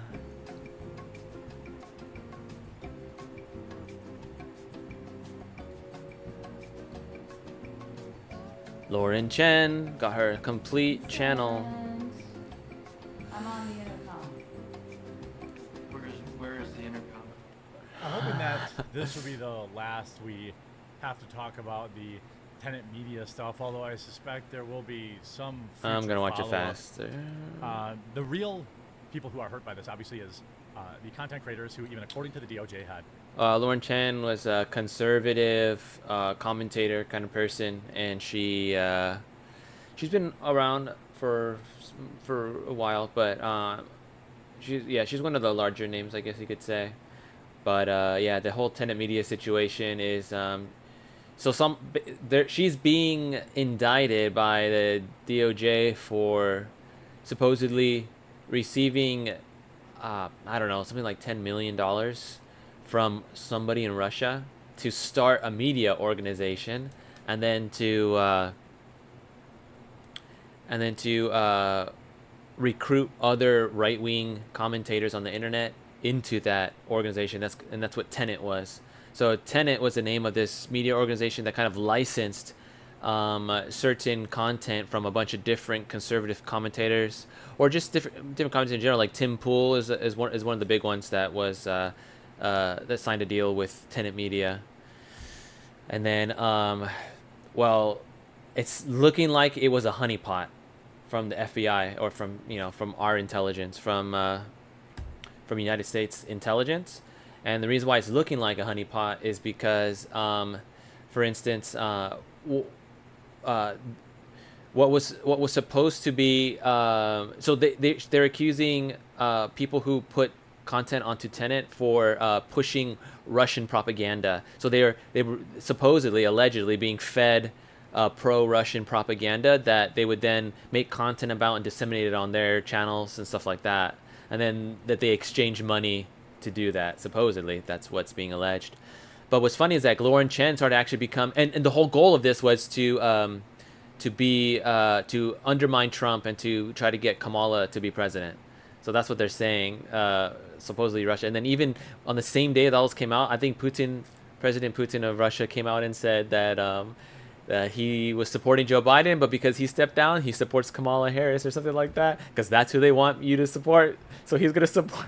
It's so funny. So anyway, it basically, but in reality, what ended up happening was they're trying to say that actually the whole Russian disinformation was to go against, maybe I'm confusing it, but for you guys, but basically the whole point of it was that they wanted to get Trump in the office. That's what the alleged thing is that the whole point of this the whole point of the Russian influence was to get Trump into office, even though the same day Putin says, actually want Kamala to be in office. So I don't know, that sounds kind of fishy. But then but what's weird is that Lauren Chen herself started to actually join this bandwagon of people on the right that actually are trying to undermine Trump by being like overly pro-life and saying, oh, well, because Trump is moving to the middle and he's opening up his abortion stance and saying that he's more pro-choice now than he is pro-life. And so a lot of right-wing commentators are like dogging him for that really bad. But like, so that's been going on for a few weeks already. And then this comes out, and supposedly Lauren Chen was trying to help President Trump, even though the evidence already shows that she was not trying to help President Trump. Like, so it's really confusing. And that's why a lot of people think it's actually like a CIA honeypot. So one of the benefits of doing this honeypot and then having this come out, so supposedly the CIA actually knew about this for like over a year. They knew that this thing was happening, so they were just watching it for over a year. Well, if they're just watching it, then they can actually legally spy on everybody that Lauren Chen was communicating with. So they can literally, they just get a court, see I forgot what the secret court that allows you. So basically anybody who's acting as a foreign agent, even though they're American citizen, that because they were accepting money from a foreign agent, then you could get sued, and you could get spied on. Or sorry, you can get spied on, not sued. You can get spied on. And so everybody that Lauren Chen was connected to through this quote-unquote Tenet media, well, they can all legally be spied on. So basically the whole right wing. So if the government is weaponized, theoretically, and they're able to spy on everybody, well, then they know what the right is planning, So they're going to use that to help make sure Kamala gets in office. Of course, this is all a conspiracy theory. We'll have to it remains to be seen whether it's true or not. No idea whatsoever of any kind of alleged outside interference or control, which hasn't even been proven. And now people like Tim and Benny and baby buying Dave Rubin are all getting their reputation smeared. And people who are hardworking on the street journalists like Taylor Hansen is out of a job. Their social media man out of a job with no notice, no severance, no nothing. Just a simple Discord paragraph saying that the business was done, cooked. I believe that was sent by Lauren Chen's husband, Liam. There's plenty to talk about whether or not Lauren and Liam knew what they were doing was potentially in the gray. There's plenty to talk about in terms of the hypocrisy. Look, if Lauren and Liam knew what they were doing was wrong and then knowingly deceived content creators, or if the DOJ actually has any evidence whatsoever of, the Kremlin saying, make this video, and then a creator made that video, then I would support them getting in trouble. But I don't think that evidence exists. I guarantee Tim Pool and, Benny Johnson, I think Benny Johnson, I don't know if he got terminated from them long before this happened, or his deal was dissolved with them quite some time ago. Or maybe he quit. I don't know. Matt Christensen, baby buying Dave Rubin. I don't suspect any of these people taking any, hey, make this video and then go make the video. Why? Because they're all super rich already. I don't think Tim Pool would be doing that for any amount of money. Benny Johnson is enormously wealthy. He's not going to take that kind of risk for any kind of money. And people like Matt Christensen are pretty set and Dave Rubin has money to buy babies, so he's doing well. Taylor was just reporting on the streets. So maybe there's some people I'm missing that work there, but the net sum of this is what appears to be, at least in my opinion, some sort of Fed honeypot. And just in my opinion, I have not seen any evidence of Mother Russia telling Tim Pool or Benny Johnson to make any video. Yet every single article is featuring their face. Some of them hilariously featuring an overweight Asian man with a beanie who is in fact not.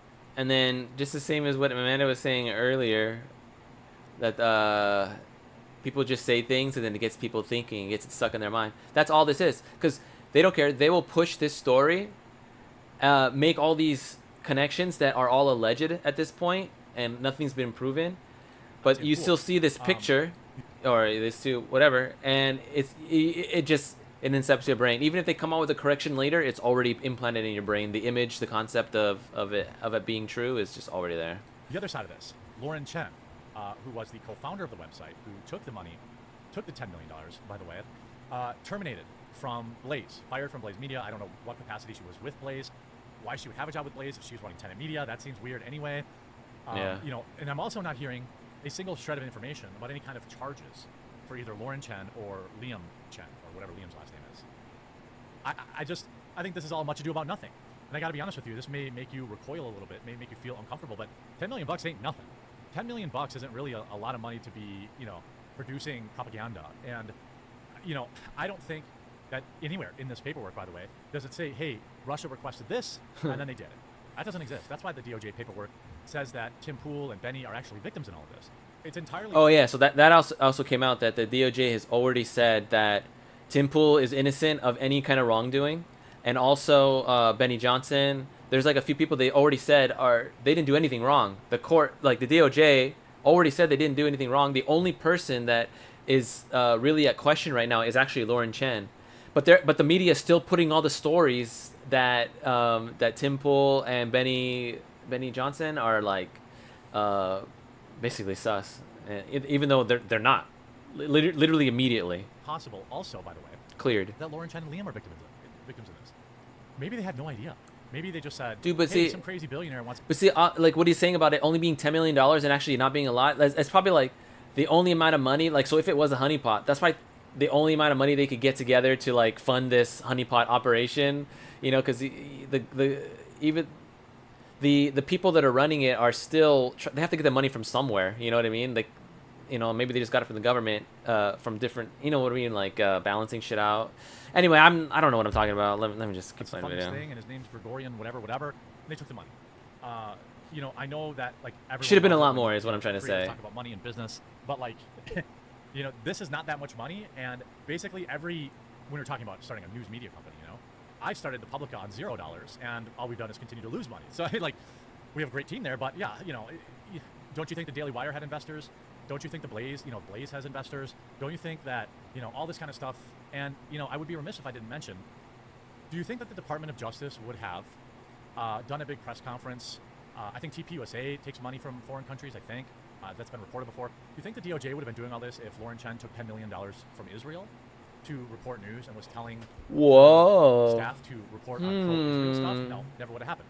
The Department of Justice would never have said anything about it. In fact, there's lots of companies in this country that are directly from Israel, and they have a... I saw this really interesting documentary that Mike Cernovich made in 2019, and it shows how much money that little island or little country Qatar actually pays to make to basically influence media. So they like Al Jazeera, that news outlet is actually heavily funded by Qatar, but Qatar so many different countries in the Middle East funnel money through Qatar to influence media companies in the United States. I saw a crazy documentary on that. We can watch that some other time. Strong influence on our government. There's organizations like APAC and things like that.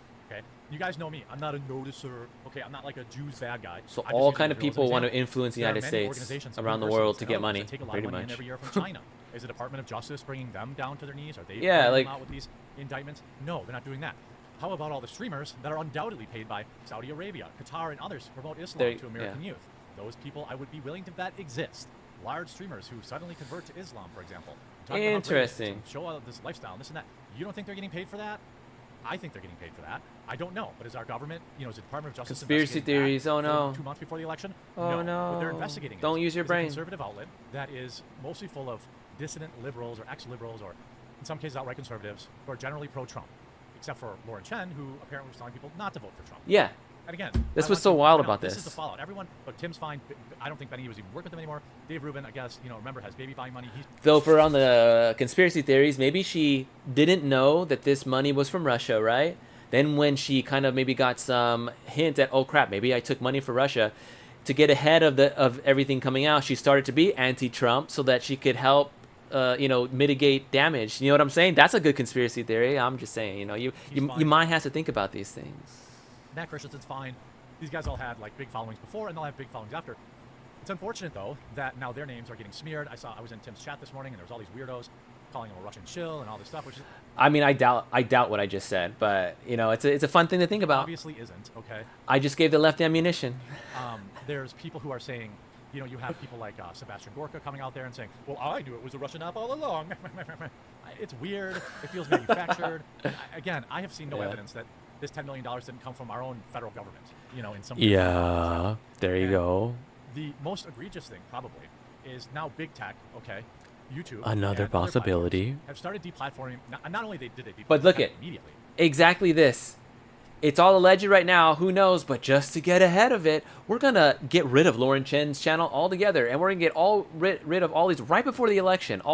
As much right-wing influencers that we can. I mean, that were involved with this. We're gonna try to get them off the airwaves. But they deplatformed Lauren Chen, all of her other channels, even her pop culture channels, and there has been no conviction. There has only been an indictment, which is only a formal complaint, a formal accusation. It is not a conviction. So without any conviction, Same big thing tech with people, Doc. they're- Same they're thing all of their here. You know, it's kind of crazy. all of the work of the people that work for Tenet, who, again, the DOJ admits we don't have, that they didn't even know, right? They didn't know, so they're the victims in this. Doesn't matter. YouTube deleted all their videos. And then you have Lauren herself, who has not been convicted and has channels of 1 million+ subscribers deleted just for the accusation. She's so hot. This is not how it's supposed to work. Going into this weekend, download the Rumble app, please. Okay? Follow the quartering. I live stream there Monday through Friday at 1 Eastern. This is why being on new tech platforms are important. You want to know why? Because if I go here, if I go to Rumble, guess what? Guess who's still there? Tenet Media. Guess who's still here? Hi, FBI. Lauren Chen. You want to know why? It's because Rumble supports free speech. These people not convicted of any crimes. Dude, I want to see some of and those they memes don't from work back in the like day. big tech, FBI memes. Right? 3 days ago, there was an upload from Lauren here. 46,000 views. Okay, she's got 125,000 followers on Rumble. I don't like. Look, if they were, let's say they were like, ooh, the Kremlin was like, Russian words. do that At least shit. I know And someone's Lauren listening to Chen me. had some sort of messaging where Lauren Chen or her husband were like, okay, yes, comrade, and they went and did it. Fine, okay, fine, but you have to prove that in court. Lauren Chen and her husband Liam get their right to a day in court, and YouTube should not be removing channels based on an indictment. Okay? No. There are all sorts. I mean, Chris Chan still has his YouTube channel. Do you know what he's accused of doing? Look Chris it up. Chan. Actually, don't Oh look it yeah, up. wait. Do Okay? you guys know about There are Chris all sorts Chan? of people- I'm there not are gonna all bring it sorts up, of but if you know, you know. YouTube did And not that take down motherfucker. Puff Daddy's channel until he was convicted. There you go. Okay? Even though That there were too. wild accusations about him for years, lawsuits, indictments, and things of that nature. Why, with Tenet Media and Lauren Chen, were they summarily found guilty based on a politically motivated indictment, minimum, right? Think about this hypothetically. The left really, really wants you to be. afraid of Russia. Unfortunately, They that really, kind of really want knowledge. to say that Russia's interfering with the election. Look what they did for $10 million, hypothetically. They could pick a gullible person, get them in, or they could get happy someone who's excited to take the money. I don't want to say gullible. They could take an unsuspecting person like Lauren Chen, give them a nice big budget and say start your company, and then 4 months later say, haha. I'm not saying that's what's happened. I'm just saying, don't you think that'd be a nice easy way to prove that conservatives are bad and that they're funded by Russia? I'm just saying it's a hypothetical. I don't have any evidence of it. Over the weekend, I want you to download the Rumble app. Okay. I want you to follow your favorite creators here. Oh yeah, this was Just kind of work it into stupid. your regular schedule. You don't have to leave. I'm not telling you to My leave girl your saying the life. N-word, a But white girl. Download the Rumble app. Trust me, it's gotten so much better than the last time you used it. It's getting constantly updated. And stay and support platforms that don't do this kind of stuff. I feel so bad for a guy like Taylor who's done all this on the ground work. It's just gone because YouTube says, "Oh, ooh, Russia, delete." Look, if they were convicted of something, fine, take their channels down. Although I still necessarily wouldn't agree with it, but at least I don't understand it. This is a bad sign for the coming 2 months, next 60 days leading up to the election. Stay vigilant, stay smart, stay frosty. And come tune into my daily live stream at 1 Eastern. We'll talk to you real soon. Interesting.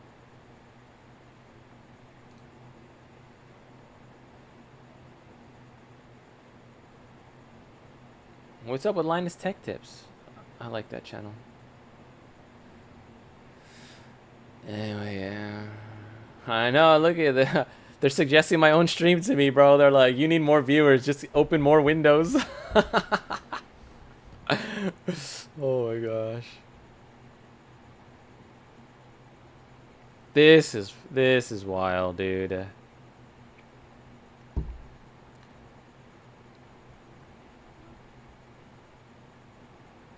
Dude, maybe we should watch something from... Wait, have you heard about the school shooting? In Georgia? The suspect in the Appalachia High School shooting made his first appearance in a Winder, Georgia courtroom today. As Steve Harrigan reports, the suspect's father is facing multiple involuntary manslaughter, second-degree murder, and cruelty to children charges. The 14-year-old accused of killing 2 students and 2 teachers at a Georgia high school remains in custody after making his first court appearance on Friday. He faces a maximum penalty of life without parole if he is convicted on felony murder charges, and prosecutors say additional charges will be filed. When he was taken into custody on Wednesday, we did not have the identities or the conditions of the other victims, so we were not able to charge on those offenses. The teen was filed in court by his father, 54-year-old Colin Gray, who was also arrested in connection with the shooting. For a maximum total possible penalty for the charges that you currently are facing of 180 years imprisonment. Authorities say the charges are related to the suspect's possession of a weapon. His weapon? Georgia is one of at least 42 states with laws allowing parents to be held criminally responsible for their children's actions. The parents, particularly his father, that provided him with the weapon, Yeah. what the prosecution needs to prove these types of charges. That's wild, dude. The teen suspect and his I mean, father were questioned last year after reports the teen allegedly made threats to shoot up a local middle school. At the time, Colin Gray said hunting guns were in the house. He knows the seriousness of weapons and what they can do and how to use them and not use them, so it's kind of a little bit of a shock. Teen and his father will have their first hearings in December. In Winder, Georgia, Steve Harrigan, Fox 13 News.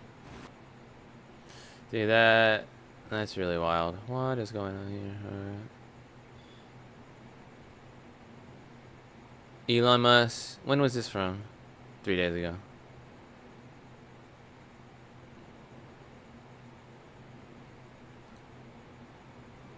And then there's Elon Musk has found a way to bypass a ban on his social media firm X in Brazil by allowing people in the country to access the app through his satellite internet provider, Starlink. But I think this news is old. I think he's actually going to he's going to comply after all, and he's going to take down the satellites. Brazil's Supreme Court voted on Monday to uphold a ban on X that was introduced last week by Justice Alexandre de Moraes after the company failed to follow a court order to appoint a new legal representative. But he was telling people, you know, you can just you don't have to download it from the App Store. You can just go to the website, and so that's why he was originally going to leave the. But I guess you get fined $9,000 every single day that you access X in Brazil. Mr. Musk criticized the ruling, claiming that Judge Moraes was a dictator who should be impeached for violating freedom of speech. The new law forces internet service providers in the country to implement an immediate, complete and comprehensive ban of X, or face legal and financial ramifications. Starlink, which is controlled by Mr. Musk's other company SpaceX, has more than 250,000 customers in Brazil who access the broadband network through satellite receivers. Oh, that's what it looks like? Starlink has not complied with the court order, resulting in the network's bank accounts in Brazil being frozen, preventing the company from processing financial transactions.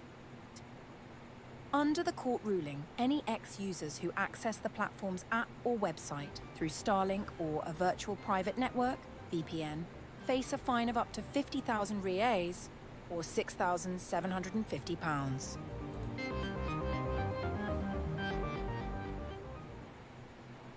Crazy. Look at this.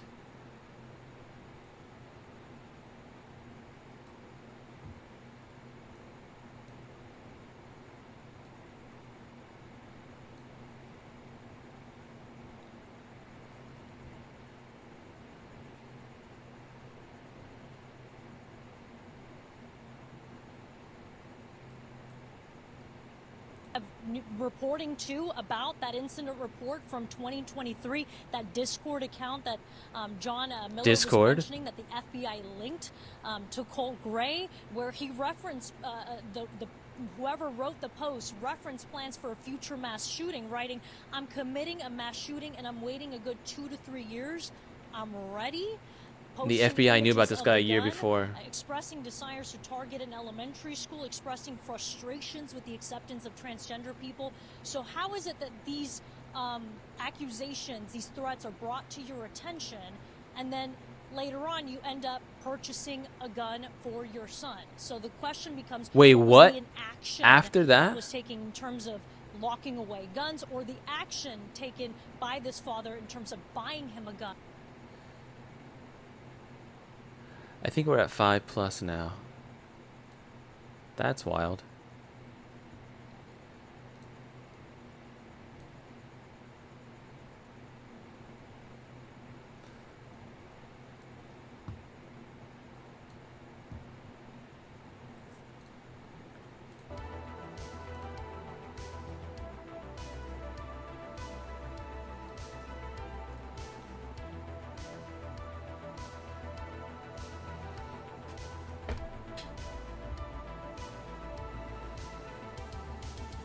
Anyway, I think I'm gonna play, see how far I can get in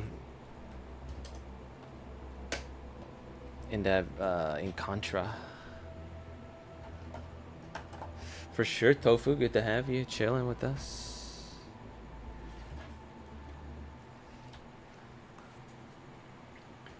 I probably won't do too much longer. All right, let's see.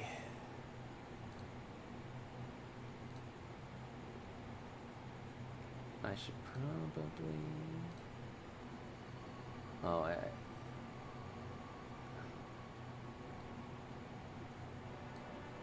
is that the big one? Yeah. And then.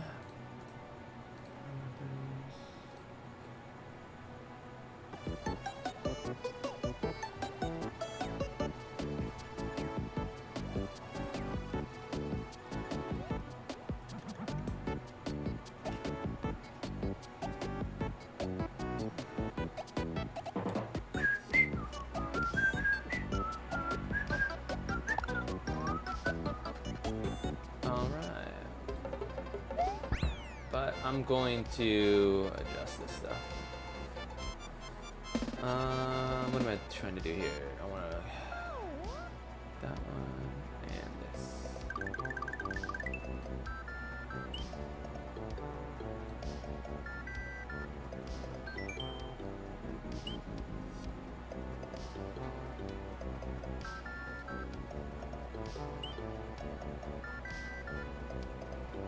Yes. The one on Super Nintendo was so good. Oops. Core memory? Yeah. Dude, me and my sister play that so much. I, of course, use the CRT filter for that. And then, let's see.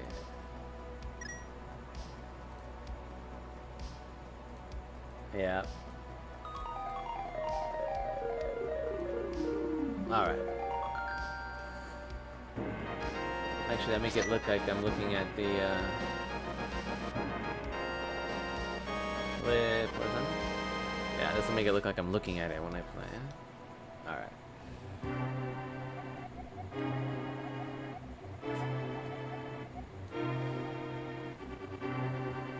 Cool. Alright. Quit fooling around, Let's see. I think that looks okay, right? Alright, let's see. Contra. Actually, shit, I need to get some water. Hold on, I'll be right back.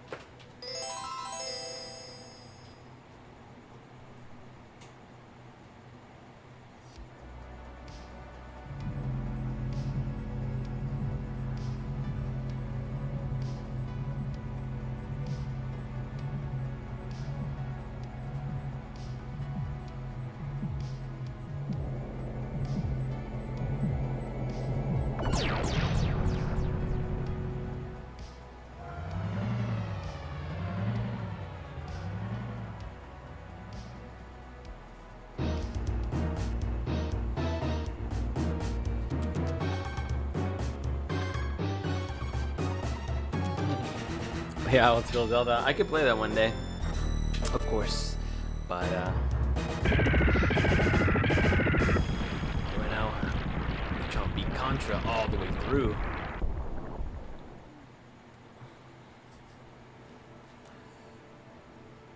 Yeah. Oh no, I messed up. Oh. I'm gonna reset. Oh. How do I go back to the beginning?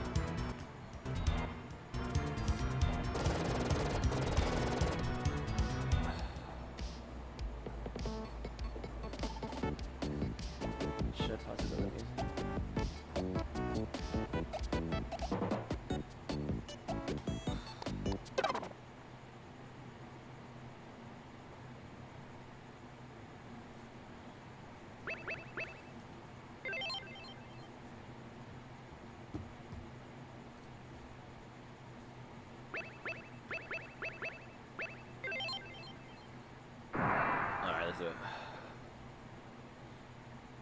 Dude, I'm sweating. It is hot in my room.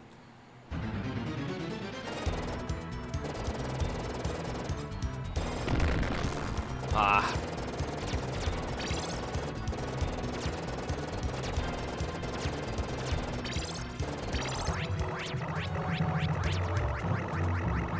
Fucker. Come on. Alright, see, this is what happens. You have to, the only way to beat this game is to keep going. You can't stop for anything.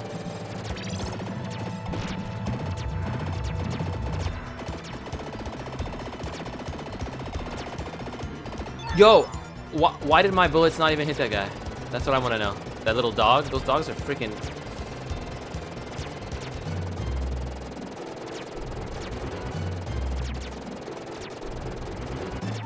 Fuck, dude. I'm just blaming it on how warm my room is right now. It's too hot. I get locked in. I gotta get locked in. Hey, no problem. No problem.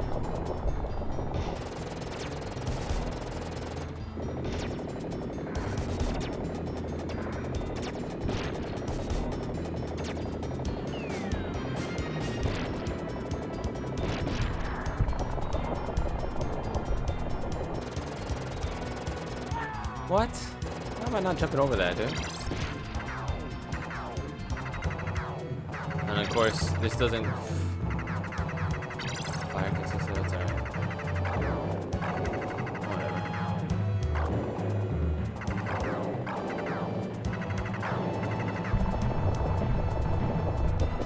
This will take him out so fast.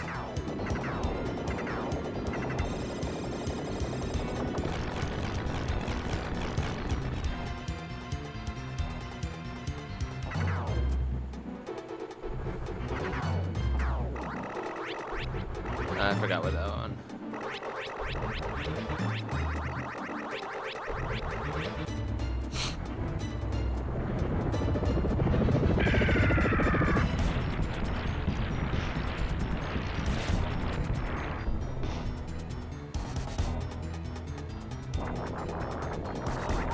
Oh, it's too close. What am I doing, dude? I'm all off.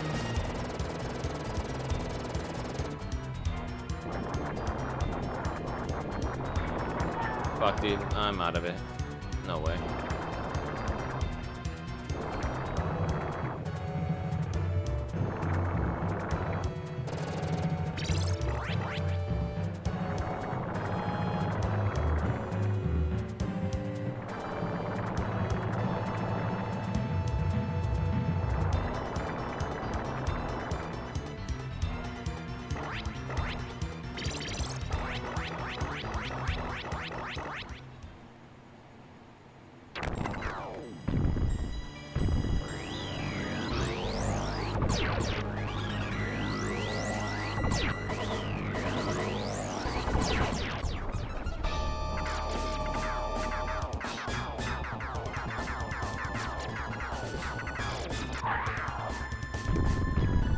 Fuck, dude, what is going on? I totally botched that.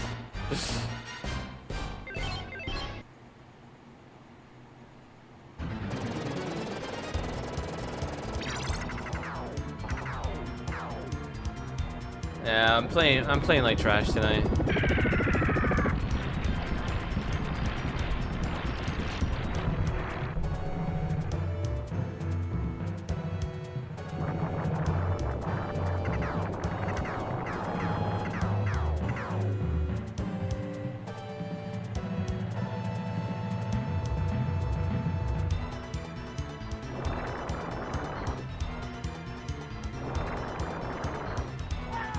Fucking, oh, I forgot this is a jump again.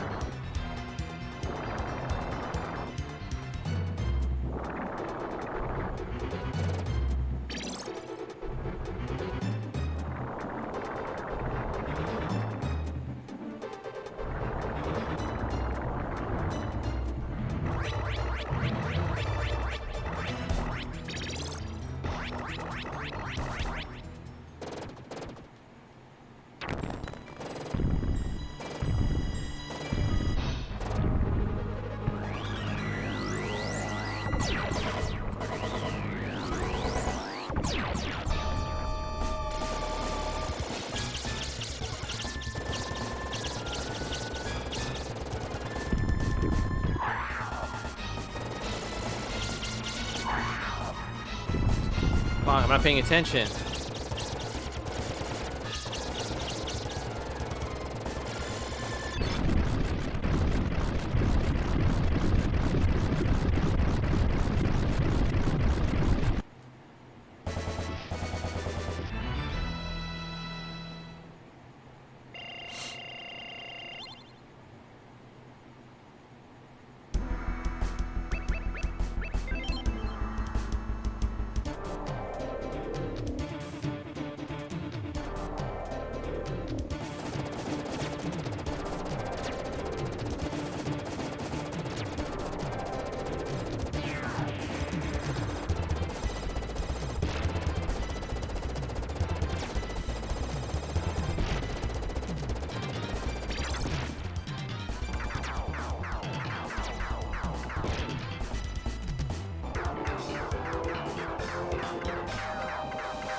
Fucker.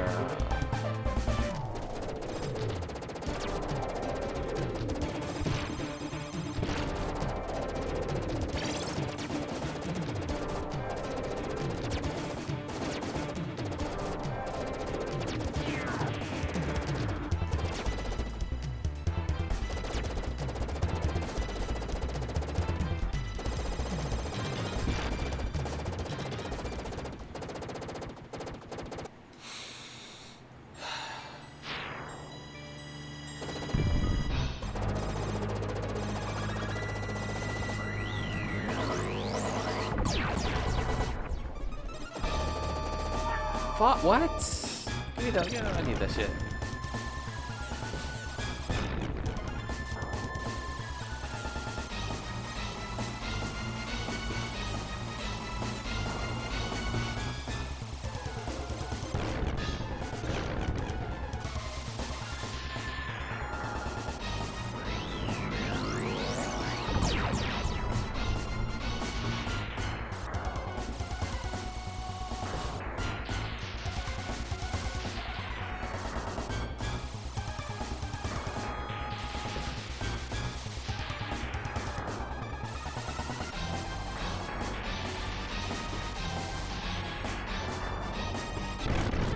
Yeah.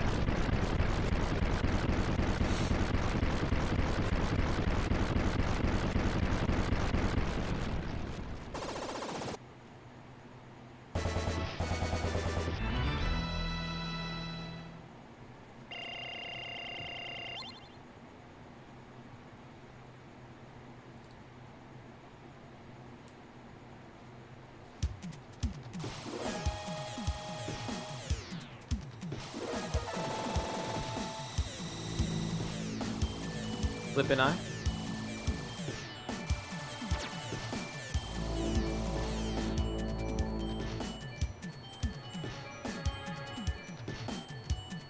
Oh, fuck.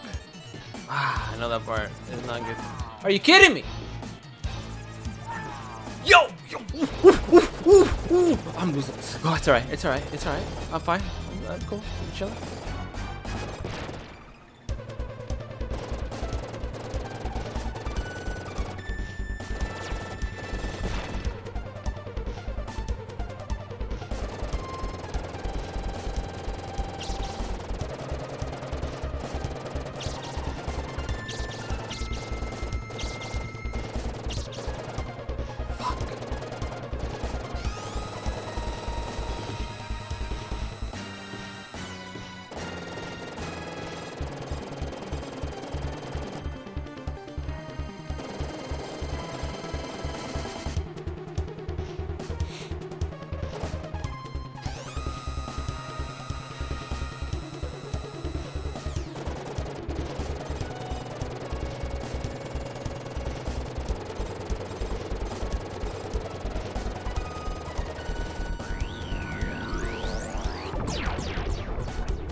No.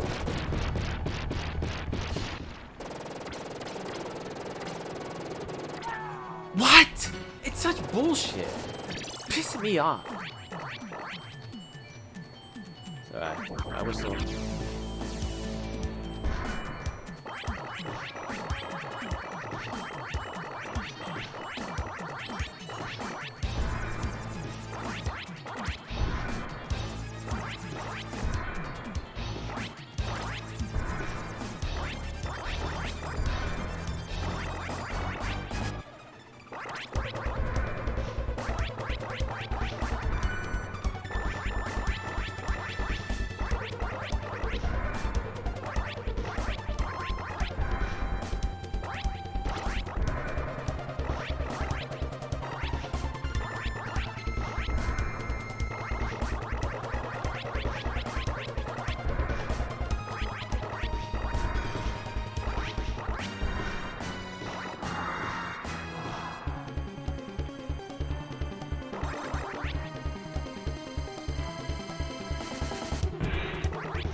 Oh, are you kidding me?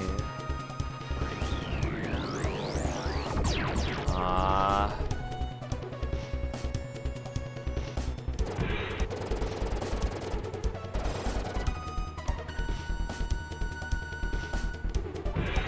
Are you what? Dude, it's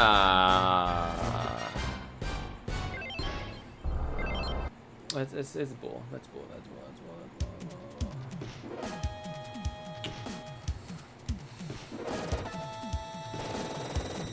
This is what I want to get in the beginning. This makes all the difference.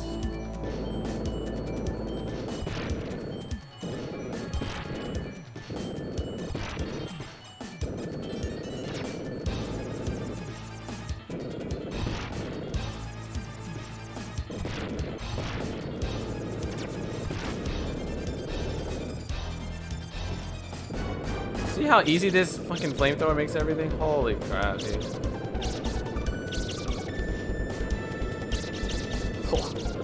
Oh my gosh. Watch how fast I kill this guy.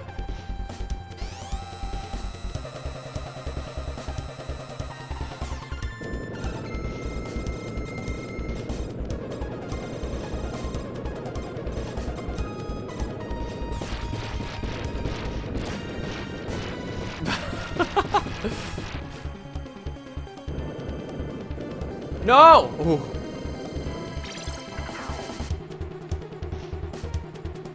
Alright, that was not. That looked pretty cool. That looked pretty cool.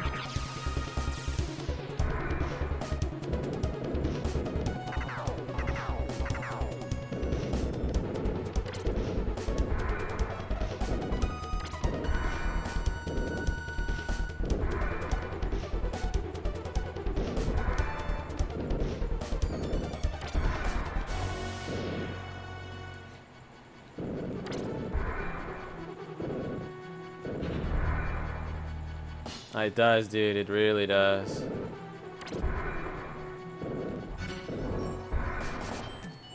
Definitely my favorite weapon in the game.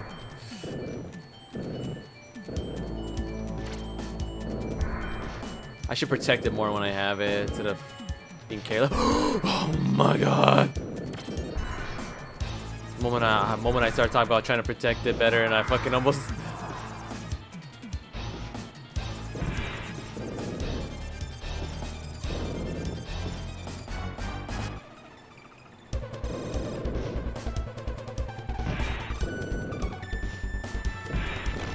Yo, look at that flamethrower, dude.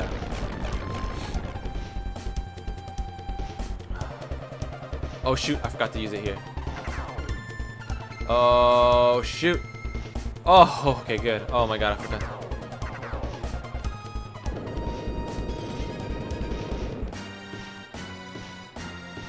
These concussions are probably like my second. Well, they're hard to use. That's the only thing.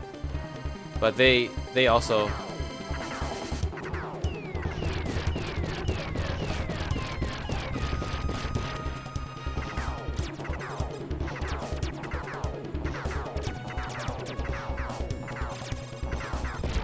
See, the concussion is good for that range, bro. That was fast, actually.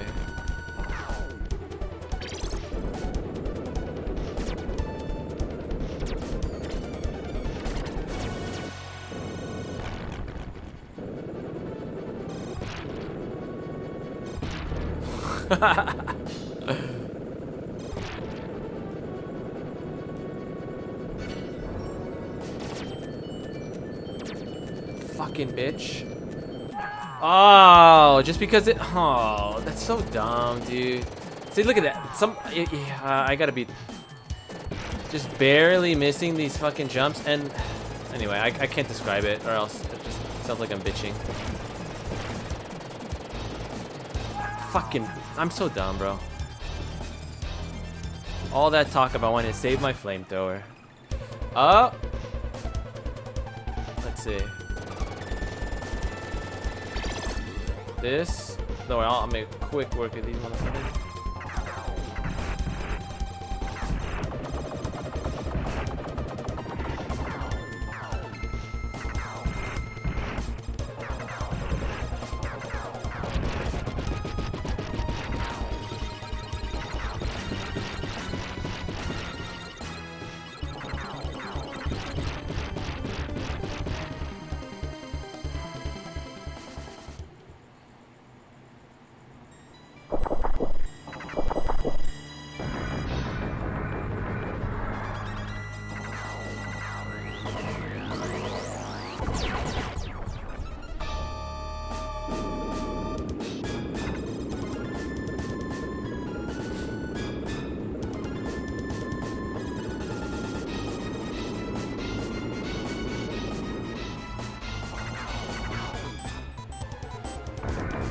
What? What happened? Why didn't I stay? Oh, what?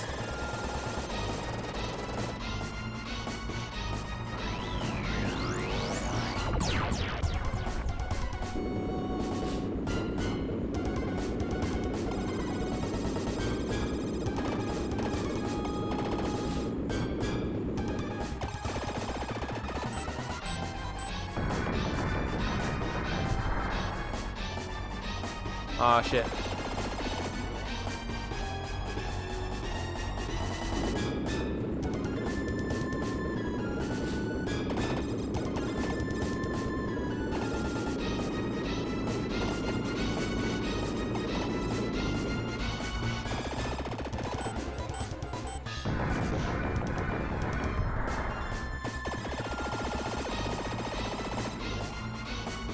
Those are the electric sperm. Laser sperm, I mean, laser sperm. Hell yeah. Hell yeah. Get out of my game, boy. Fucking gigantic Terminator. I'll be back.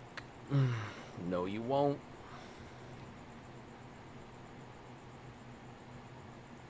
Yeah. Oh, this is a hard one. This is a hard one. I'm still not really good at it. Oh, I fucked up. Oh shit.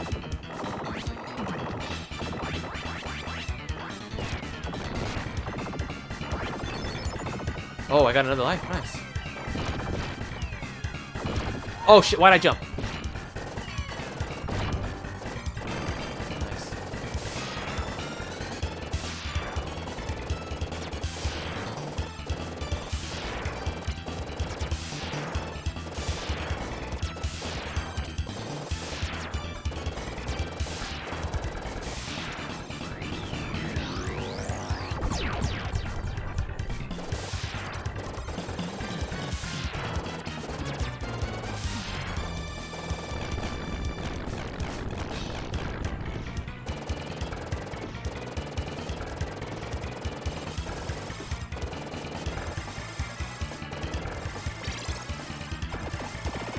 Shit!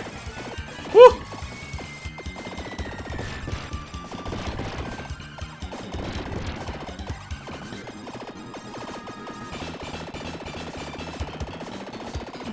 I don't even know. How are you supposed to get past that? I don't even know.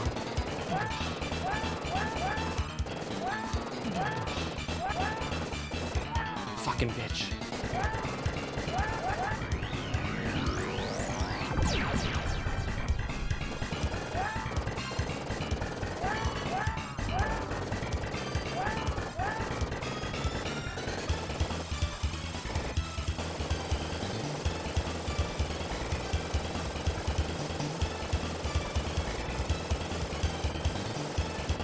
Yo! Oh! Dude, that one was...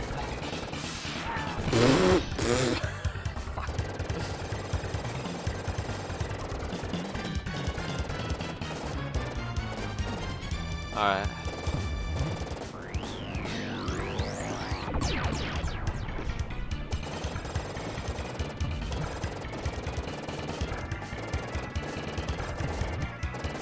Oh!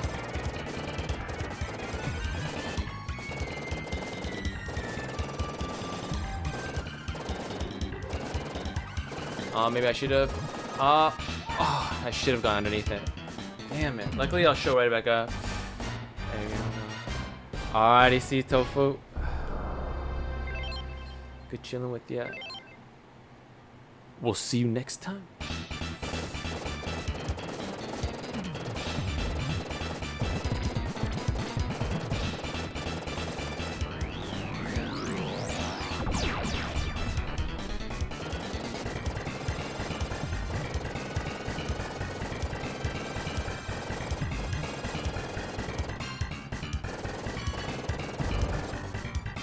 Yo! Oh, I got thrown off. What? I feel like it's taking way longer to kill this guy. There we go. Holy crap.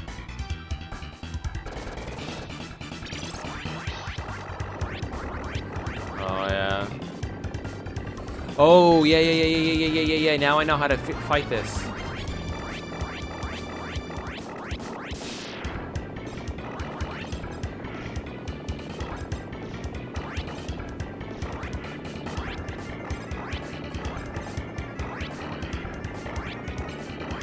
Oh, fuck. Oh, I'm just jumping around like a fool. Got him. Alright, it took me a while to understand how to fight what's coming up right here, but now I know. There it is. It's up there. Yo! Woo! Oh, fuck.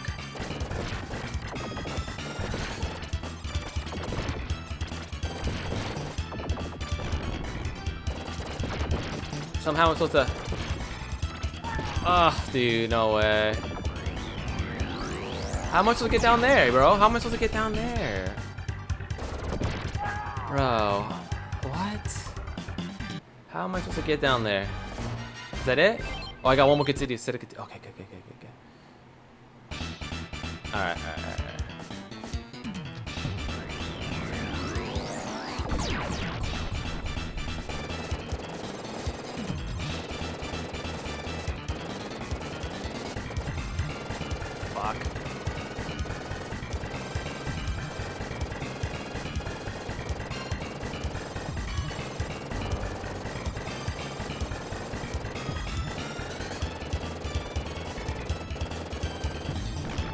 Yeah. Oh, this is good. This is good. Okay. Let's see.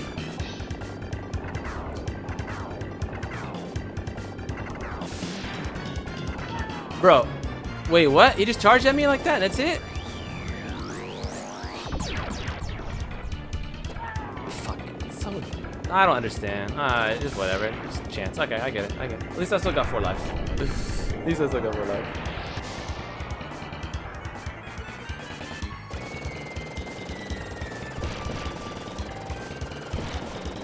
Okay. Oh, damn it. Okay. Oh shit. Oh, I'm holding the button, that's why I'm not moving. Dude, whatever.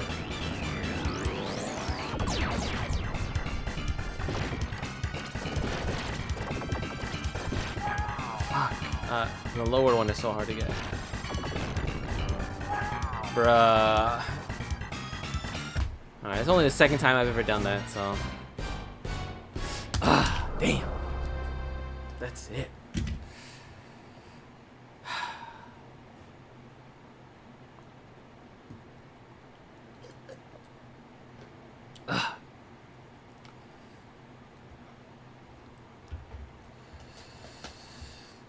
What time is it? 10 o'clock. We haven't even been streaming that long. Only a couple hours. Well, how's everybody doing?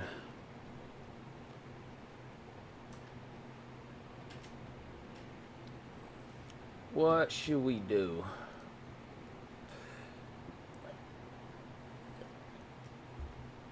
What would I usually do right now? Well, it's 10 o'clock. Oh, I guess I could do a quick novel update. I didn't work on it today, but I worked on it yesterday. Let's see, where... Desktop... Notes. Where's my novel notes? There we go. Boom and boom. There it is.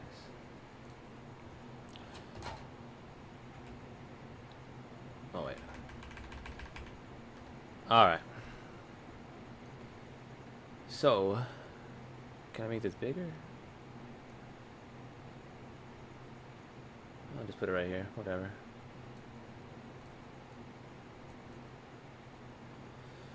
So, I didn't work on it today, but I worked on it yesterday. So we're gonna update it. I don't know what's gonna get updated right here. Actually, yesterday I went on a hike. I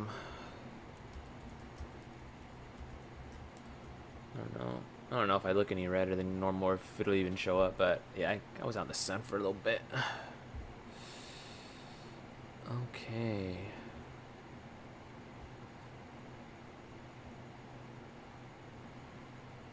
Alright, so we're at 106.032. So still draft 6. I'm gonna knock this over. Alright, so we're still draft 6, still part 2, but are we still in chapter 27? I think so. I think I'm really having to work on this chapter. Yeah, chapter 27. Unfortunately, it's expanded as I've been revising it by about, well, not by much.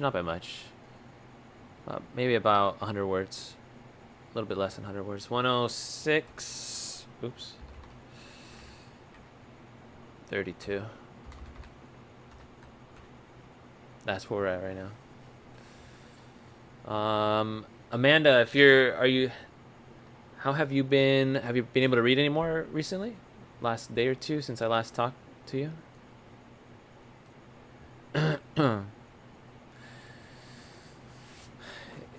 It's kind of strange because a lot of my novel, I wrote it a long time ago, and then it's been off and on over the years.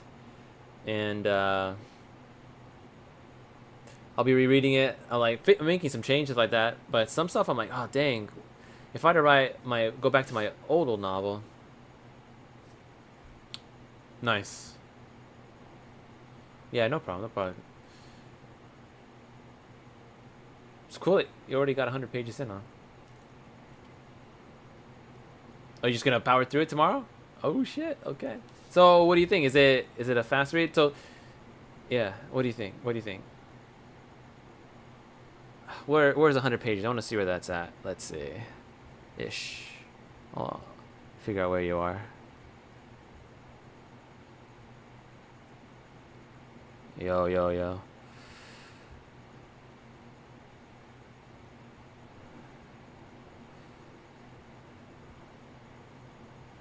Okay, okay, okay. All right, here we go, here we go, here we go. Okay. Okay.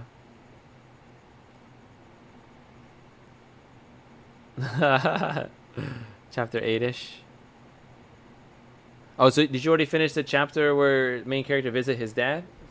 His dad's birthday? Is that the last one you finished?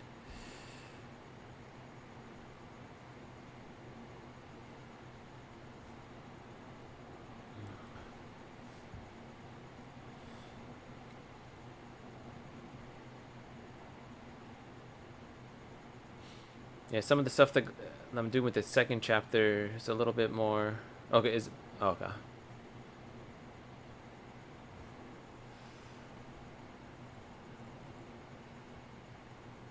Oh wait, no. Is that it? Oh, maybe you finished. Yeah, I know. It's alright. It's alright. You're good. You're good. You're good. Anyway, cool. So yeah, that's where we are. Hopefully I'll actually work on it tomorrow. Didn't work on it today. Today I was just following the Dr. Disrespect stuff and then watched a movie. Didn't really do too much today.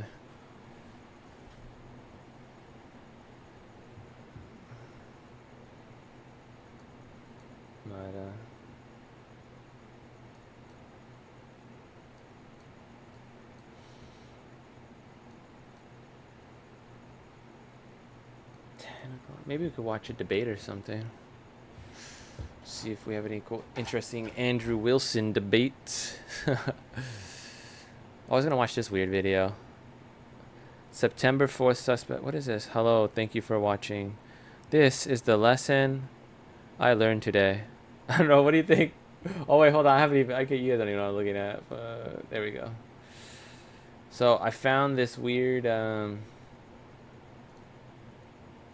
Save. I found this weird video. September 4th suspect myself first, but I think this is just like Japanese translation. I think that's Nika? I don't know. No, Tsika. I don't know. Tsika.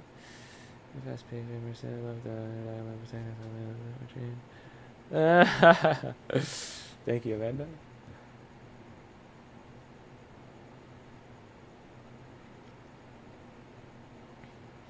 Do you think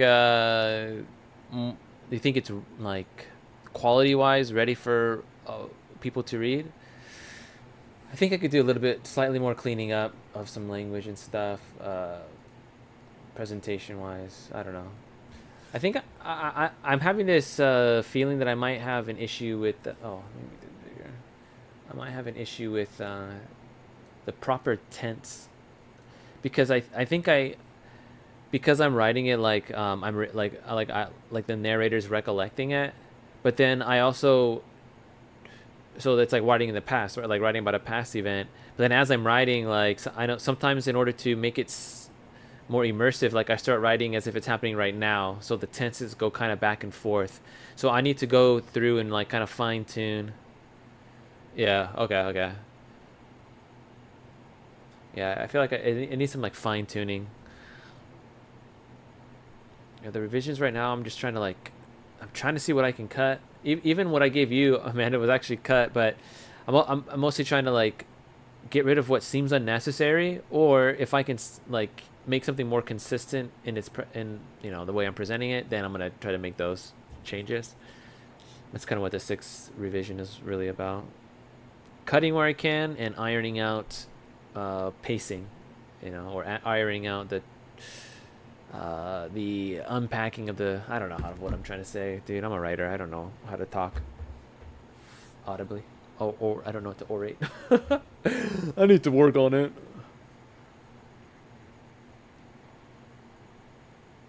Okay, cool. That's what I was wondering. Because it goes inner and outer, right? So I don't want to lose the reader. But this video caught my attention because it was weird because, you know, we had a recent tragedy at a school shooting. And then I saw this and I'm like, wait, what? So I don't think they're related at all, but because she's in Japan. But what is she trying to say? Hello everyone, how are you doing? It's Wednesday night in Japan. Today I'd like to talk about something that I was thinking about the whole time while I was working. And this is going to be a story of a self-discipline or reflection point, or my reflection point. But don't worry about me, because this is not gonna be a sad story. Yeah, she is. What I'm going to talk about is that better? So far she said, very tiny. I don't know, I'll just repeat just what she said. Basically, she was at work today and she was thinking about something all day, and then it was, yeah, she says this is going to be a reflection point, having something to do with discipline, and then that's why I stopped listening. Any thing that happened in life, so it's a story. Just I'll just read back don't up. worry about me. And then she said, don't worry about her. Okay. Because this is not gonna be a sad story. Good. Sad story. I ain't ready to cry. It's what I'm going to talk about is a very tiny thing that happened in life. So that happens in life. So yeah, it's not a big deal at all. Yeah. Does she think people are going to be concerned about her with this story, or what? Everyone is very kind, and everyone is always worried about me and giving me a lot of kind and warm words. But yeah, I know the reason, because most of my topics that I share is negative. Okay. Yeah, and I might look sad for some people. So She must be talking about her YouTube commenters are always like, oh, your stories are so sad, we feel bad for you, and then they try to give her words of encouragement. I'm okay. So But she's trying to reassure don't us. worry about, I'm chilling. Okay. And please feel relaxed and listen to my story. Okay. Today sweat. Is September 4th.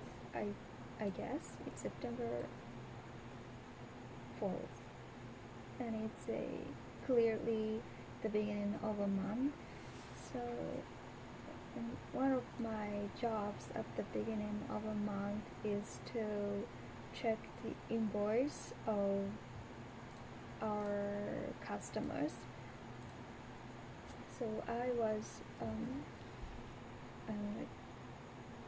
checking the invoice of one company, and I was cross-checking each numbers and each categories, and everything was alright. I was checking whether everything was alright or not, and when I was checking that invoice, I found some mistakes about the figures, like the Financial figures, mister? like the figures in invoice, and the figures in a data of the system was not Corresponding? There's not much. Yeah. Yeah. So yeah, I thought the first of all, what I thought was this must be that company's mistake. So what I did first was to suspect that company, the person in charge. Like, I was like, oh, she.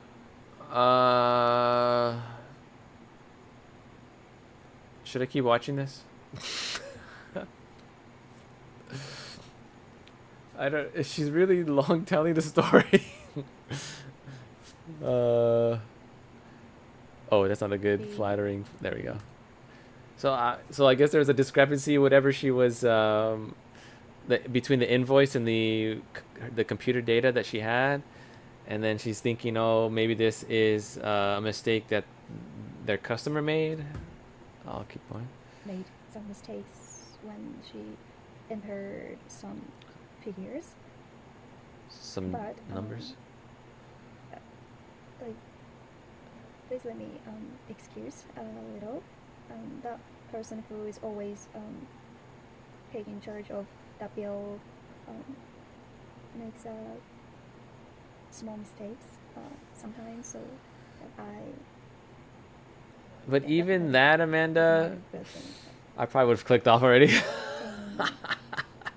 Yeah, so I suspected her, and I called the company. I called her and. Okay, so she asked her to check the suspected. invoice again if everything is all right, and I pointed out that these figures might be. No, kidding. different. No, I'm just kidding. So I asked her to check them again, but in the conversation with her, those mistakes that I mentioned were actually not her mistakes, but my mistakes. Oh, so she was the one who messed up, not the person she thought messed up. So she was kind of thinking it wasn't. She didn't even think of herself first. Oh, okay. She was like, "Oh, I know that bitch over there did it over in up front at the desk. She's the one who fucked it up." I'm just kidding. Like, every time I receive the invoice, I tinker with some figures, so it looks easier for us to understand. To look at each figure. So yeah, I tinkered with some figures a little bit. So that's the cause of. So the mistake came because she likes to kind of go above and beyond her job and to like make it easier for other people to understand. But when whatever process that she used to do that, she messed up there. And yeah, but even then, she still suspected someone else. Numbers, so that was very embarrassing, and at the same time, I thought this is something that I have to Apologize for, or own up to, as a self-discipline, or as a reflection point. Oh, okay, now I see. So She needs to learn a lesson from this. The worst thing that I did was that I suspected her at first Before looking at the data? Suspecting myself. Or I'll get that too. That's not appropriate as one person or as one worker. So yeah, this is what happened today. So yeah, in Japanese we would say 他人を疑う前に自分を疑う. I have to doubt myself. Like, I have to think that the mistake would be mine at first, and after checking a few times, I'll ask others to check the mistakes. Yeah. Good lesson to learn. This was a good lesson for me. And what happened today sounds very. So basically, if you come across a mistake in the work that you're doing, instead of thinking that the mistake was caused by someone else, double check to see yourself first. Like, suspect yourself as being the cause of mistake before thinking other people caused the mistake. That's her lesson that she's teaching herself. Yeah, this is not a big thing. Like, and I guess there's a Japanese saying that goes along with that. Yeah, but. And she's saying not a big deal, not a big deal. It's really important. I think it's really important to. It's basically a small. So I'm getting that what she's trying to imply is that it's not a big deal what she did. Nonetheless, she can learn a very good lesson from it. Like a small thing, a small little mistake is teaching her a bigger lesson, more significant than just what it was. Realize, like. And that you could probably do that day to day with your little things. Pay attention to the little things in life. What the? Every time I realize something that that might my bad points, I have to take a step back and reflect on myself. So it's really important to have a room to realize such things in a day-to-day life. So today was a good day for me because I was able to be honest, my brain thinks like that. Very important thing. Yeah, this is a self-discipline. You know what I'm also thinking is, like, she probably is recording this video in English just so that she could work on her English skills. And what if I actually go through with learning Japan? I have a book over there. Learning Japanese. And I just start making some Japanese videos where I try to practice. That would be cool. Anyway. And also... she's reading her notes, I bet. When I was thinking about this thing, like what happened today, I came up with one song appeared... A song? In front of me, and I've been repeating that song in my head many times since then, and that is yeah. In the previous video, I told you that I'm a fan of Baba Toshihide, and yeah, one of his songs appeared, came up to me, and yeah, because in that song he's singing like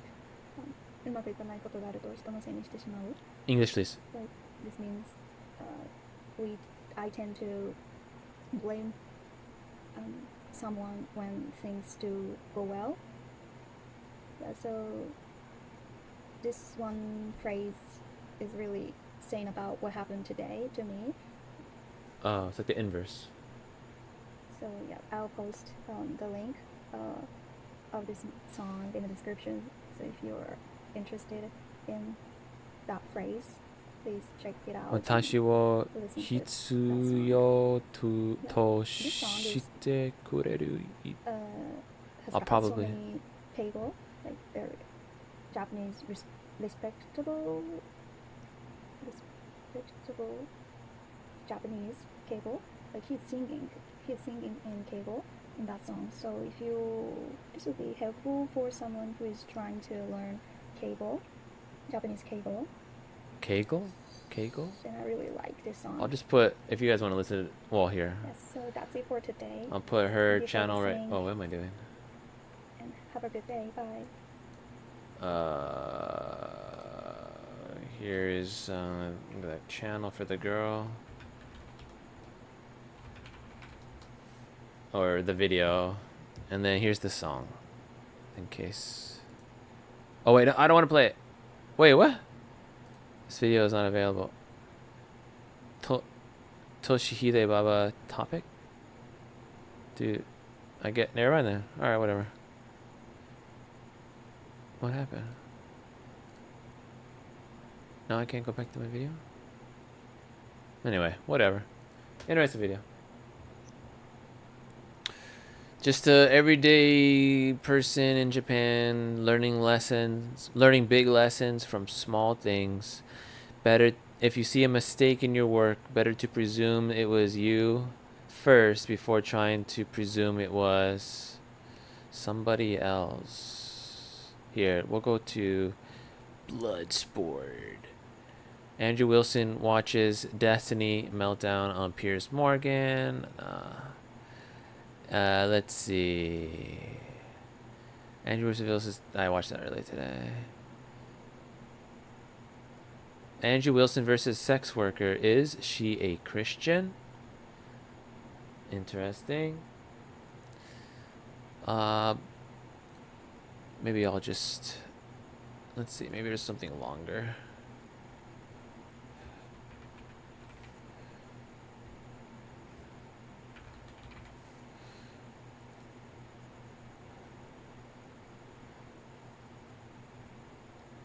Two male feminists versus Andrew Wilson and Brian Atlas.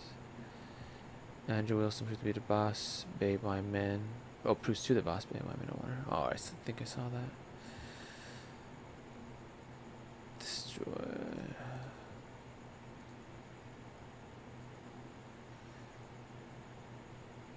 Is it all upcoming? Let's see. Simps need other men to train their women in bed. What the? I'm not interested. What the fuck? Mrs. Wilson puts delusional girls in there. Is there all clips? Hippie revolution. Alright, I'll watch this one because this one's kind of related to stuff we've already been talking about on this channel.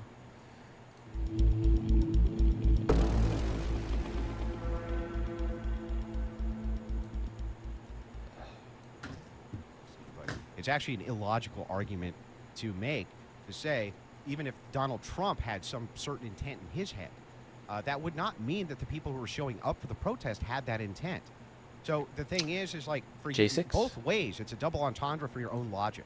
Either one, you claim, wait a second, there's one clear reason everybody showed up, or two, no, there was no clear reason why everybody showed up. They had multiple motivations, even if Trump himself had a different motivation. This is illogical argumentation.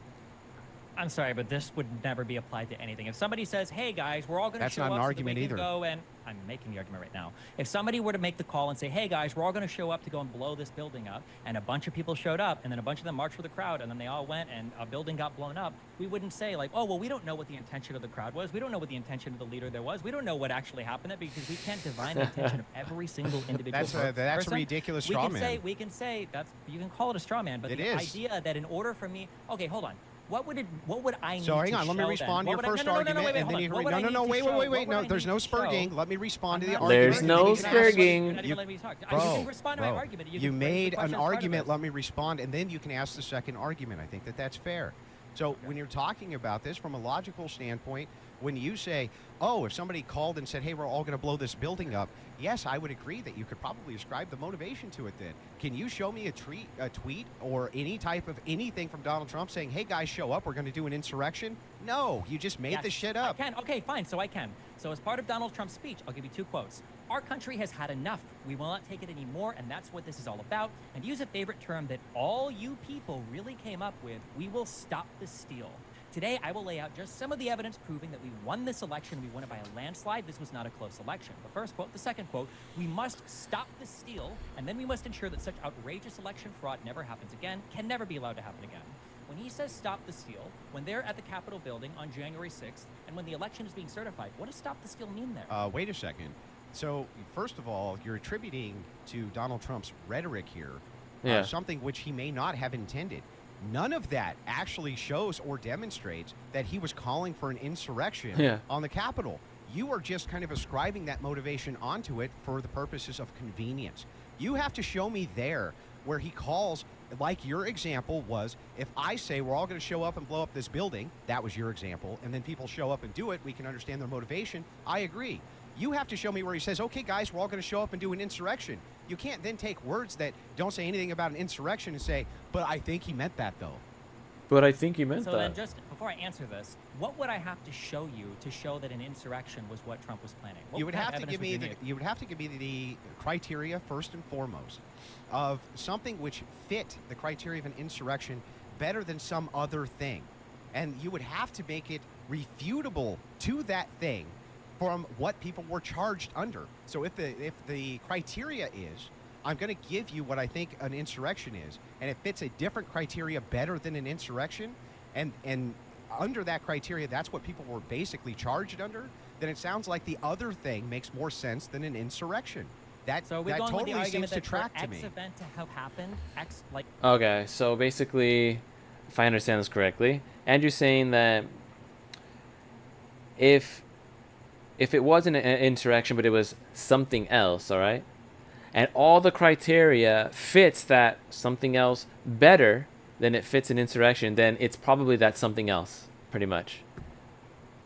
There couldn't be any, but if it was actually insurrection, there couldn't be any something else that the criteria fits better. Like like all the criteria would have to fit insurrection only to that grand of a degree, I guess. And then at that point is when you could call it insurrection. But if it's not, if yeah, anyway. Like some person needs to have been charged with the crime? No, your logic there is faulty No, as well. there's a faulty logic, yeah. No, let me respond. Let me respond. Hold on, you can't just talk for 20 minutes and then as soon as I say one sentence, you can't ask me a question. Destiny, he's fucking dumb. I can ask you a question and then ask another question. I mean, he's not dumb. Yeah, he's just even able to disingenuous. Elements to what I needed to prove. The second one was that I have to show why people weren't charged with a crime. I've answered this thing 50 million times. We can center on just as one point if you want. Just because somebody hasn't been charged with a crime of X doesn't mean that an event related to X didn't occur. This is but the opposite would equally be true. The opposite is also true. Just because they weren't charged with the crime of X doesn't mean they committed the crime of X either, I'm Destiny. not making that argument. You're using this argument as a way to negate my argument. Yes, just because I'm it's not called a making counter the argument, opposite. yes. No, hold on. That would be like you saying John couldn't have murdered Jane because John wasn't there. And then I say, well, no, that's not true. And then you going, well, just because John was there doesn't mean that he murdered Jane. Nope, the opposite. That's not the element Nope, that I'm the giving. opposite is true. I've given you 4 clear things. Wait. No, Like, wait, hang on. would The you like to opposite give is me true. An argument that, or give me a definition of insurrection. Stop. Hang on. thing. The opposite is true. I'm not saying that. So you say, oh, John murdered Jane. But that can't be true because he also may not have murdered Jane. You're making the claim, John murdered Jane. And so I say, okay, that's your claim that he murdered Jane. Can you define for me what the criteria would be in which you would consider this to be murder? And you go, well, and then you define for me something that is not murder or fits some other criteria better. Would not a rational human being, including you, take that and understand, wait, if it fits this other criteria better, it probably isn't actually murder? What part of my... Can you give me an example? I'm just curious, and I shouldn't even engage with this, because so just up to this point, you've given me no definition of insurrection. You seem unwilling to... It's not my burden. Yeah, I understand that, but I'm just saying you've given me no definition of insurrection. I'm giving you nothing. It's not my burden of proof. My question would be, can you give me a riot? Can you give me a riot that would fit all 4 points that I've given? It's not my burden to do. Define it insurrection? Well, then you must accept my definition of I don't need to accept. Why would I need to accept your definition? Because you're saying that my definition of insurrection isn't valid because it also applies to riots, and I'm telling you very clearly, no, it doesn't, because riots don't typically happen in a planned manner to contravene the execution of some government function or the implementation of some particular law. That's not what your definition says. Your definition says under point 2, resisting any law. Some law or interfering with the course of a government proceeding. Yeah, so you're just changing your definition. I'm not resisting. Do you think that resisting a law is the same thing as breaking a law? I think that it could be synonymous inside of people's minds, but no, I could see the distinction with merit. But when you say resisting any law or interfering with the course of a government proceeding, that sure sounds like a fucking riot to me, Destiny. Okay, can you give me an example of a riot where that happens? Where BLM burned down a police station. That seems like it's resisting the law. So that's... What law were they resisting the implementation of? The law of arson, the law of rioting, all sorts of laws. So you're telling me that those riots were trying to make it so that arson was legal? Can you point me to a tweet? Can you point me to a statement where somebody was saying we're rioting because we think that the laws against arson wait a second. Can you show me your definition where it says that the purpose of the insurrection is so that they can make something else legal? Because that's not what your definition does. Right. Resisting any law or interfering with the course of a government doesn't say anything about making something else legal. You just made it up.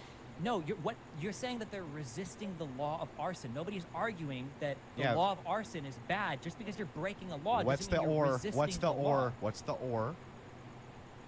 Or for what? It says or interfering with the course of a government proceeding. Would you not consider, if somebody interfered with the FBI, for instance, for that to be interfering with the course of a government proceeding? or if somebody interfered with police officers, that would be interfering with the course of a government Well, proceeding? on that one I have to push back because it's like a general proceedings of just like what it's like to run a police headquarters, right? Versus an actual like what January 6th, the counting of the electoral college and stuff like that. That seems like a specific proceeding that's happening, not just like general office duties that are being taken care of at, Officers are not federal police officers. They don't, but if you want to talk about federal's not interfering with, required. if you want to talk about, if you want to, where you are, because we're. But maybe It's not. We have your definition. It's not Where required. did January 6th happen? But it does. We have your definition. Why would I be arguing about the definition of an insurrection in a state when we're talking about an insurrection that Well, happened then can on you the show me Capitol in your grounds? definition where it says it must be federal for an insurrection to need to. occur? We're talking about well, then if insurrections it that occur on doesn't, it federal doesn't grounds. matter. So then any of the criteria which would apply at the state level would still apply at the federal level for rioting. It's the same I thing. don't know if insurrections are state defined. I'm not aware of that in the historical record. Well, you can't have a Show me state somewhere where you insurrection? Why couldn't you? But how would you know what an insurrection is unless you why you couldn't it was have one. defined Because somehow? I'm not aware of any having occurred. That doesn't mean you couldn't have one. You just claimed that it's I didn't possible. make a claim. Oh, okay. Then we're not. No one is claiming here that an insurrection. No, is you are okay, making cool, a claim. gotcha, You're all making right. a claim. He's the one making on a claim. your I'm making points. a positive claim that there could be a federal That's right. insurrection because I have a historical record of there being statements about insurrections federally and historically. I've never had a statement about a state insurrection. I'm not aware of any of those. Yeah, If but are you aware of not one being those, feel free aware to of tell any me. doesn't mean that the criteria could not apply to a state insurrection, correct?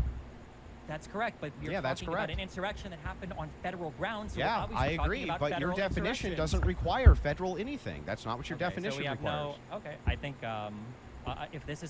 if the only holdout you have is that your definition of resisting a particular law just means that you are breaking the law, then I think I'm satisfied. No, it's not. Or interfering with the course of a government proceeding. This could be localized or non-localized. It can't be. No one here is Yeah, making it claims can about be. a non-federal insurrection. Okay, well, if those are your two holdouts. Well, you okay, think well, that what is resisting the law is breaking the law, interfering or with the that course of a the- government proceeding mean? What does that mean? The record that I'm invoking, we're especially talking about things relating to insurrection, and we're talking about the invocation of insurrection, which is my understanding has only ever happened in federal law and in stuff relating to the United States government, not a state government. If you want to show me it happening, or show me a historical record, or a state constitution, or a state criminal statute that references insurrection, then we can talk about that if you want to. What does We're or arguing about- interfering with the course of a government proceeding mean, Destiny? or interfering with the course of the implementation or the execution of some particular federal law. It has to be federal? Yes, because we're talking about the federal No, government. that We're doesn't talking mean about it. insurrection. Hang on.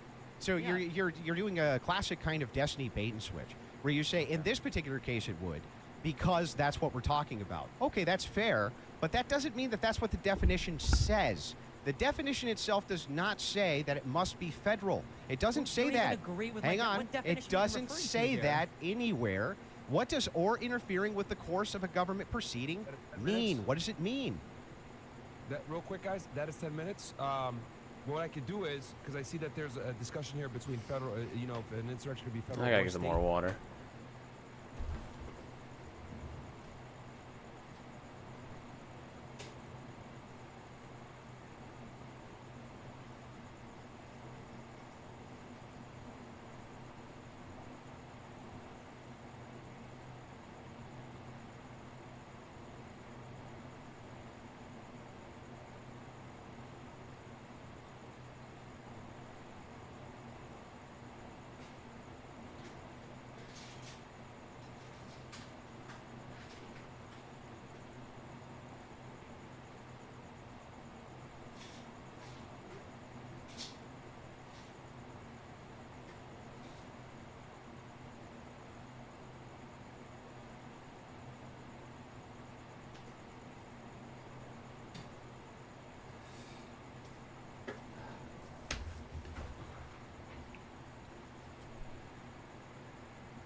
I will go ahead and reset the clock. I think maybe this is something that we could kind of hone in on.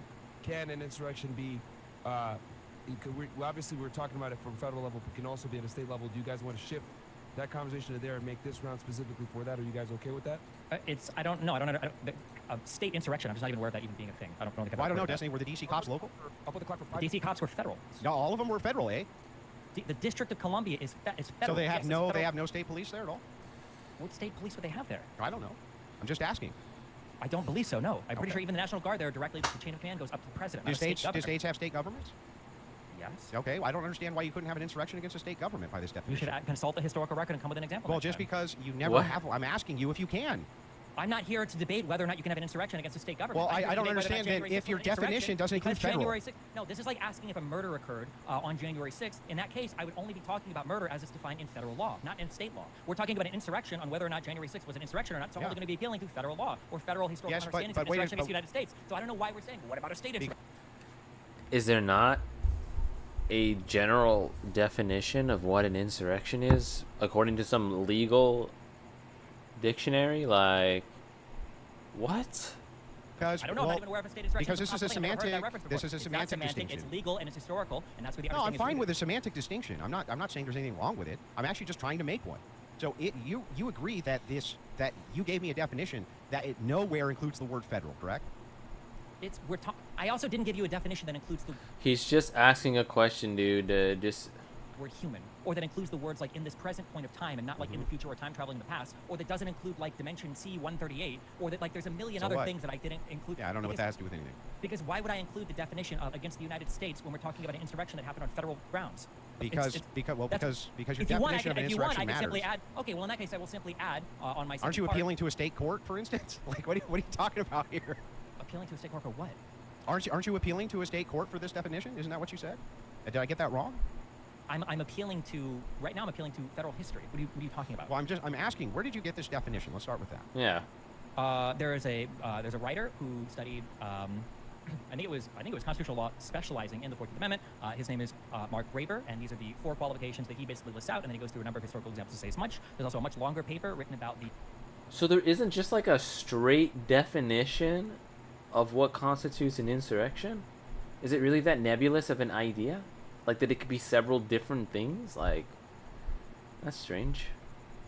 I think it's like the sweeping power of Section 3, written by I think Baud and Paulson, who write like a 130-page paper where they go through listing like the historical understanding of insurrection. If you want, we can dive through any part of the paper. Does he say in this paper that it's a requirement that this be done at the federal level? I don't think anybody talks about state insurrections. I don't think you can levy war or engage in insurrection against a state. I'm just not aware of that. I've never heard of that brought up before. Why couldn't you though? I'm just asking. For instance, like when you say treason, if I were to give you a definition of treason, I don't know if you can commit treason against like the state of Iowa. I think that's only a federal crime. I have no idea either. That's why I'm asking. I wonder. I can't say for sure because maybe there is evidence of it out there, but I don't know. It's crazy. Debate that because there's a debate about federal. Well, all I'm doing is doing an internal critique to try to figure out if this is consistent across the board, your definition. I'm not even saying that there's necessarily anything wrong with it, but what I am saying is that there's something wrong with the fact that it seems to fit rioting far better than it would in insurrection. Yeah. So if we go over these one at a time. Oh, I see what Andrew's saying. He's like, that's something else that I was talking about earlier that he was talking about there is rioting. So it's like if you're going to call it a riot versus, because that's what they called the BLM riots. They didn't call those insurrections or anything like that. Even though in Seattle, Antifa was actually like demarcating like a non what was it anyway, they had their own like city in Seattle, whatever, or their own like several square block thing, right? But that was only considered a riot, you know. And I think that's what he has in mind is he's thinking of the Seattle Antifa little cordon several blocks in that police station. So that's what he's basically referring to, even though he's not always directly saying that. So if that's not considered insurrection, how can you consider J6? I guess that's what Andrew's saying. So I don't know. Village would fit a riot. That's what Destiny says. By force or intimidation fits a riot. That's what Destiny says.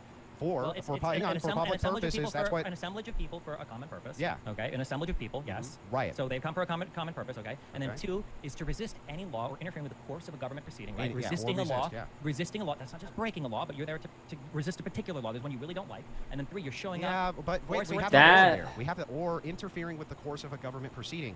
Wouldn't that be even resisting police? Wouldn't that qualify for that?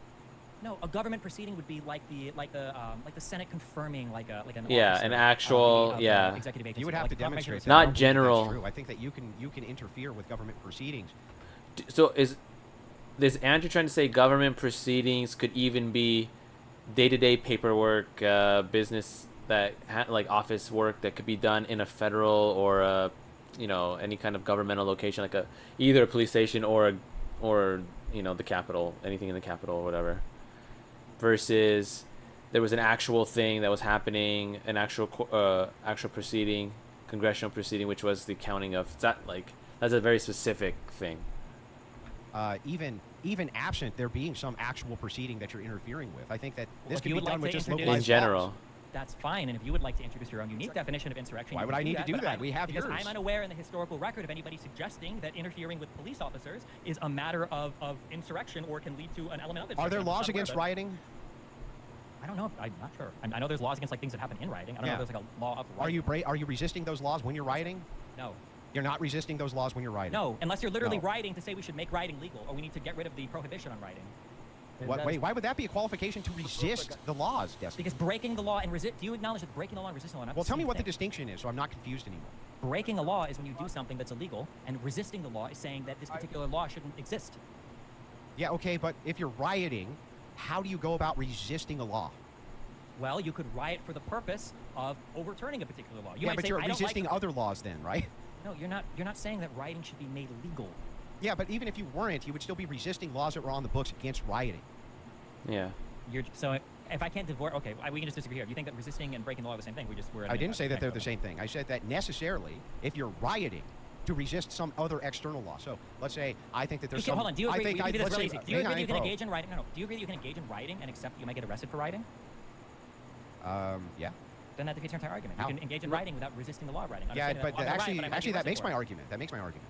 So the thing is that even if I concede that Yeah, it's true, what? that you could be, rioting with the expectation that you get arrested for this X thing, right? You could do this for murder as well. You could do this for basically anything. You could commit any crime with the expectation that you could be arrested for the crime itself. But that would not say that you're not resisting whatever the current laws were that were on the books about that crime. You're saying that the necessity here is that you are resisting some other thing. Fine, but you're also resisting laws by the very nature of rioting. So I don't know why you would have to have something which is externalized while you yourself are still breaking laws. I don't think. How are you resisting the law? How are you resisting laws of rioting by rioting? Well, because what does resist mean to you? So How are you assuming, defining resist? Yeah. So assuming, What? I can give you an example of this. Let us assume for a second that people are rioting in an abortion clinic because they want abortion overturned. I think this is the spirit of your argument, right? So they're rioting in an abortion clinic. They want abortion to be overturned. You would agree with me then that they are pushing against abortion, but they're still breaking laws while they're rioting, right? So they are resisting current laws, even though they're resisting another current law. And I don't think that you would consider that to be an insurrection, even though it could fit all of the criteria of these elements. It's an assemblage, for sure. You're resisting some other law that you don't like, or you're interfering with the course of a government proceeding. You would say that that fits criteria too. You would say that this is by force or intimidation, and you would say it's for a public purpose. But that clearly is not an insurrection, Dustin. The issue is that like abortion is not like this isn't a federal law. I could just grant you that we can move to the state example since you seem unable or unwilling to Let's assume differentiate for a between second state that or it federal was. law. Let's assume for a second it was a federal law. Okay, you know what? Actually, we can do that. Yeah. Let's say that the federal government passed a law either allowing or not allowing all abortion. Okay, the government either allows it, everybody can have abortion whenever they want, or nobody can have abortion. Okay. Yeah. Let's say that I gather a group of people and I say, listen, okay, fuck this abortion law. We're all going to get together and we're going to go protest. Okay, and we're protesting. The goal of our protest, all right, is we want to get rid of the abortion thing, whether it was passed or made illegal. Okay, we want to get rid of this law, and we're going to show up. A whole bunch of fucking people, and shit's gonna get rowdy, and we're gonna, we know what we're doing. Okay, it's the day that in Capitol Hill that they're gonna sign the law into whatever. We march down there, and in the course of protesting, like it becomes a riot, and the riot and everything there was because of that particular law being signed into practice. I would say, yeah, that was an insurrection. You've shown up with a group of people. You're resisting the passage of some particular law. You're showing up through force or intimidation, and you end up exercising that, and then it's for the public purpose of a particular law that impacts everybody in the United States. I would say that is an insurrection. Yes. So wait. Shoot, maybe I wasn't paying attention that well, but what is the point of an insurrection? Is an insurrection the same as a coup d'etat? Like, aren't you trying to tear down the order of the government and replace it with your own, or is it just that you're trying to tear down the government and not necessarily replace it with your own? Because if you're not trying to like replace the government, then you're just causing trouble, then that's a riot. It's not an insurrection. Like, what? Say it's not? So if a bunch Would you of say that people, that's not an insurrection? Yeah, I would say that it would not be an insurrection, at least by this criteria. That would just seem to me, again, to be a riot. that would seem to fit the criteria, again, of a riot better than an insurrection. I still can't exactly figure out the delineation point. I'm trying to. Now, to be fair to you, it is nebulous. I understand it's nebulous, but I'm also not the one who's making the affirmative claim. You are. So you're saying that if a bunch of fucking dope-smoking hippies wanted to resist the federal law of being able to smoke marijuana on federal land, and they all showed up and they got stoned, and then they started rioting, that would be a fucking insurrection? If they went there with a common purpose, they were trying to resist the That's not an insurrection. That's not an insurrection, bro. That's a riot. An insurrection is, I'm pretty sure you have to have the intention to overthrow the existing power structure, like, or the existing government.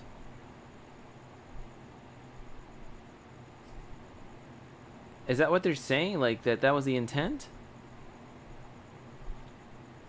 Maybe, I don't know.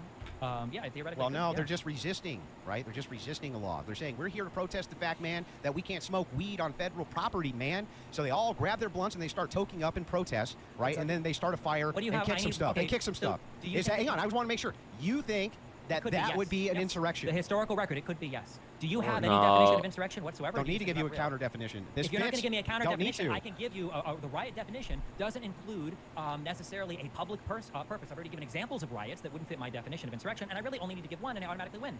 A riot could very much be in response to a particular sports team winning a game. Boom. That's an example of a riot. It doesn't fit my definition of insurrection. I've differentiated the two, and unless you're going to give me any countervailing definitions, I automatically satisfy that. Yeah, but I already did. Or interfering with the course of a government proceeding in and of itself. I think that the necessity of rioting in and of itself.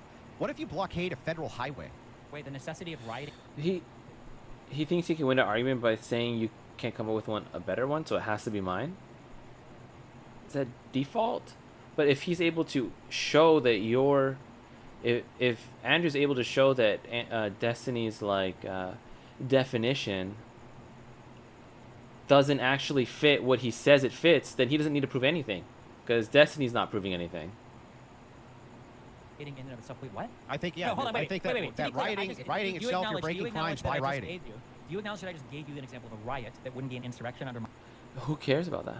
my definition? So I think that would even be appropriate. I think that you could give me tons of definitions of riots that would not fit this definition of an insurrection, but that would not mean that this definition doesn't fit the definition of riot better than insurrection. You understand? Wait, so if somebody was protesting and it got really violent after a sports game, how would my definition fit that better than insurrection? What if they were blockading a federal highway? Would that be interfering with the course of government proceedings because there's a federal law that says you can't blockade byways on federal highways?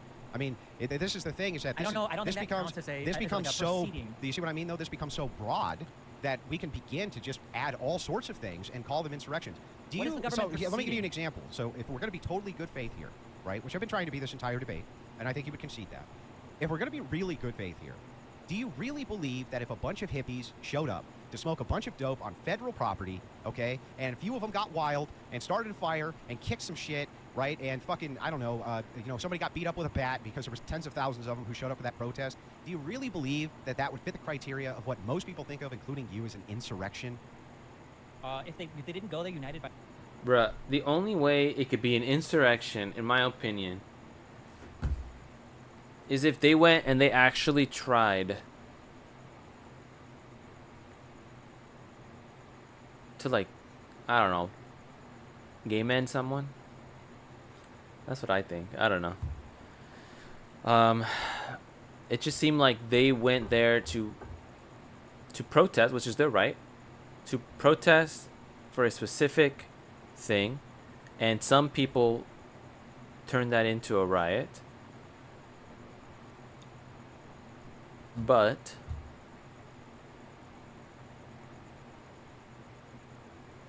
I don't know. I just feel like something's missing to call it insurrection. Something's missing, like some kind of level of violence is missing, and some kind of, well, for instance, because I just watched this Korean movie, Land of Dreams, based on the coup d'état that happened in South Korea in 1979, and that one was just a coup d'etat carried out by literally only 5 people. It was like the head of the Korean CIA, or whatever they call, I don't know what they call it, the Korean CIA, and 4 or 5 of his men, maybe it was about that many, and it doesn't matter. They went at night to where that president was at, and went to, and they killed the president, and then they ended up all getting caught because because one dude was just like, basically, indirectly, let's just turn ourselves in. I think that's what the point of the movie I watched was. So anyway, this happened in real life, so anybody could look it up. But in that regard, they literally killed the president, and they were literally talking about who they were going to try to install instead as president. And I'm just thinking, like, all that the protesters did, the J6 protesters, the overall goal was to petition the government during an official proceeding to, long story short, choose an alternate set of electors because of how much fishiness their opinion was, how much fishiness it seemed to be. And then a few people, you know, but then I feel like riot level stuff broke out. But, you know, and then, well, I guess everybody was evacuated, right? Because it was a Dane. Damn. It's weird. By like a particular public purpose. The public purpose was they were going against this federal law. They don't want the federal law. They're resisting that federal law. So that we don't have to waste more time on this. If you want to stack this enough, all I'm going to end up doing is saying that, like, yes, this would agree as I would agree that this would be an insurrection. You have it. You're not able to demonstrate. This is why I'm asking you, like, historically, can you give me an example of an event that you don't think I would want to classify as an insurrection? I don't think I need to, because I think. An insurrection. So here's, you're just going to give me examples. Don't need to. Well, here I'm going to give you the ultimate example right now.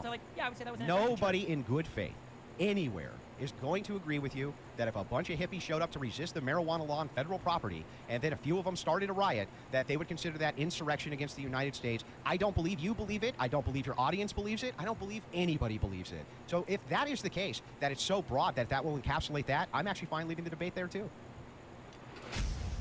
Yeah.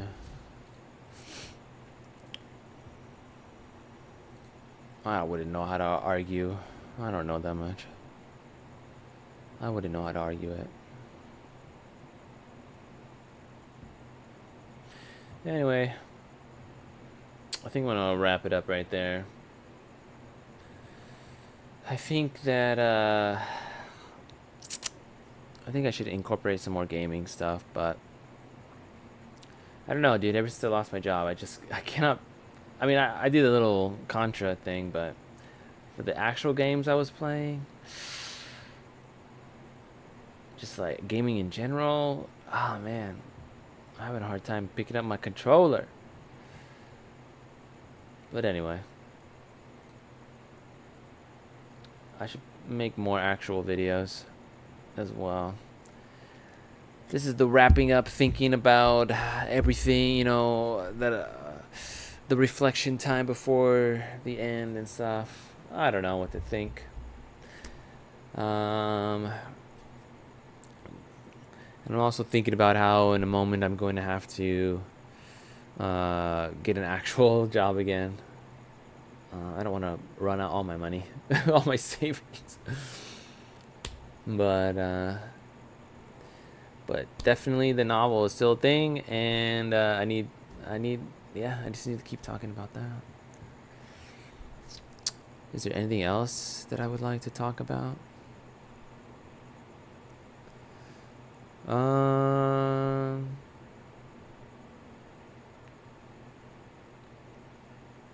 Thought disrespect situation was crazy. That is definitely not. That saga is definitely not over yet. And just crazy how many people were willing to hate on him without even knowing. And there's even a clip from, I didn't show it, but there's a clip from a streamer named Dr. Lupo where he just still going off, and I'm like, I mean, it is kind of sketchy that even though the person was of an age of consent or something like that, in whatever state they were living in, they were still under the age of 18. But what people don't understand is that, or unwilling to consider, is that Dr. Disrespect was talking to so many people through messages. Like, there's all kinds of people that he was talking to, not just this particular person. So when you put it in that context, he's just shooting the shit with everybody, and he's probably like da da da da da, that person, da da da da da, that person. You know, they're all, and he's just you know, interfacing with so many people at once that he's not stopping to pay attention to every little detail.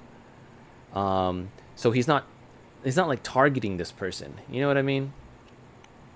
I'm just like, if he's not targeting him, if it's just like locker room banter, you know, I think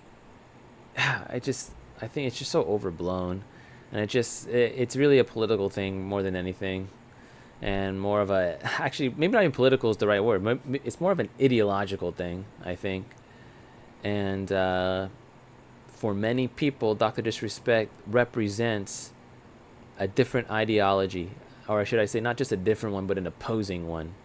He represents an opposing ideology.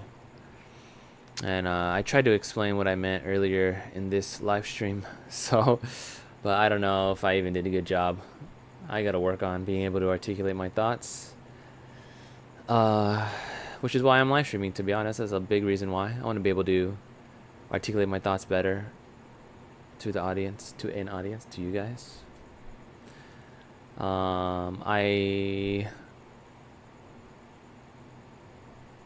I also need to figure out ways to spread, I guess, my videos around. So I need to actually be able to clip this. Yesterday I tried to download. I was gonna edit some videos, but when I downloaded the VODs off of YouTube, the quality was just so shit. So I'm like, dang, was it really that bad? So I think I'm gonna have to actually set up my computer to be able to also record as well, because I make sure the quality's good when I record. Anyway, just thinking out loud. But I need to be able to turn some of these videos into clips, and in order to like save time, I also need to maybe plan my live streams better so that I can say the things that I want to say and choose the clips ahead of time, and then kind of present them live, right? And then just take the recording later on, clip it out, and make that a solitary video. But anyway, just thinking out loud. To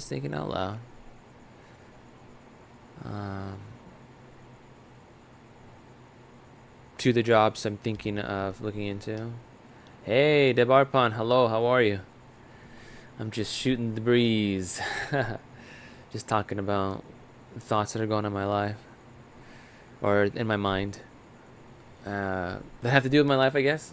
So I was thinking about getting new, like where should I start looking for a new job, and there's two possibilities that are kind of rising in my head the most, and that's working for one of the shipping companies like UPS or FedEx. I know that with the holiday season coming up here in the States, Christmas and all that, usually the FedEx and UPS do a lot of seasonal hiring for box, what is it called? I don't even know, but basically boxing, like shipping the, what is the organization of the boxes and shit like that, like in the warehouse. I don't know what you would call that. But and then sometimes they have people helping on the trucks and stuff like that. And then so that usually starts out as a seasonal job, and it's only like 4 hours a day, so that would still give me time to do, you know, social media stuff and working on my novel and all that kind of thing. And then later on, maybe turn the seasonal job into a more permanent kind of job, as I'm getting this social media and my novel, all that kind of stuff going. And then the other job is it's election season in the United States coming up. So I know that they have, this would also be a temporary job, but I know you can, the government has a lot of temporary jobs dealing with helping run the elections and stuff like that. So thinking of maybe checking that out, see what's available. That would be fun. I mean, I don't know how fun it would be, but it would be interesting, you know, to be a part of, you know, yeah, just the actual counting of, no, I mean, I don't think I'd be counting votes. I think I'd just be helping people get registered to vote, or directing them, you know, giving them information or whatever to help them out, whatever. But anyway, those are the two kind of things that I'm thinking of, and I think probably next week I'll apply. Another thing that I don't really talk about because I don't it's kind of embarrassing, but it's the stock market. Hold on, let's see. Department said, yeah, thinking of elections. Who am I supporting? I am of the silent majority. No, I'm just kidding. I'm definitely going for Trump.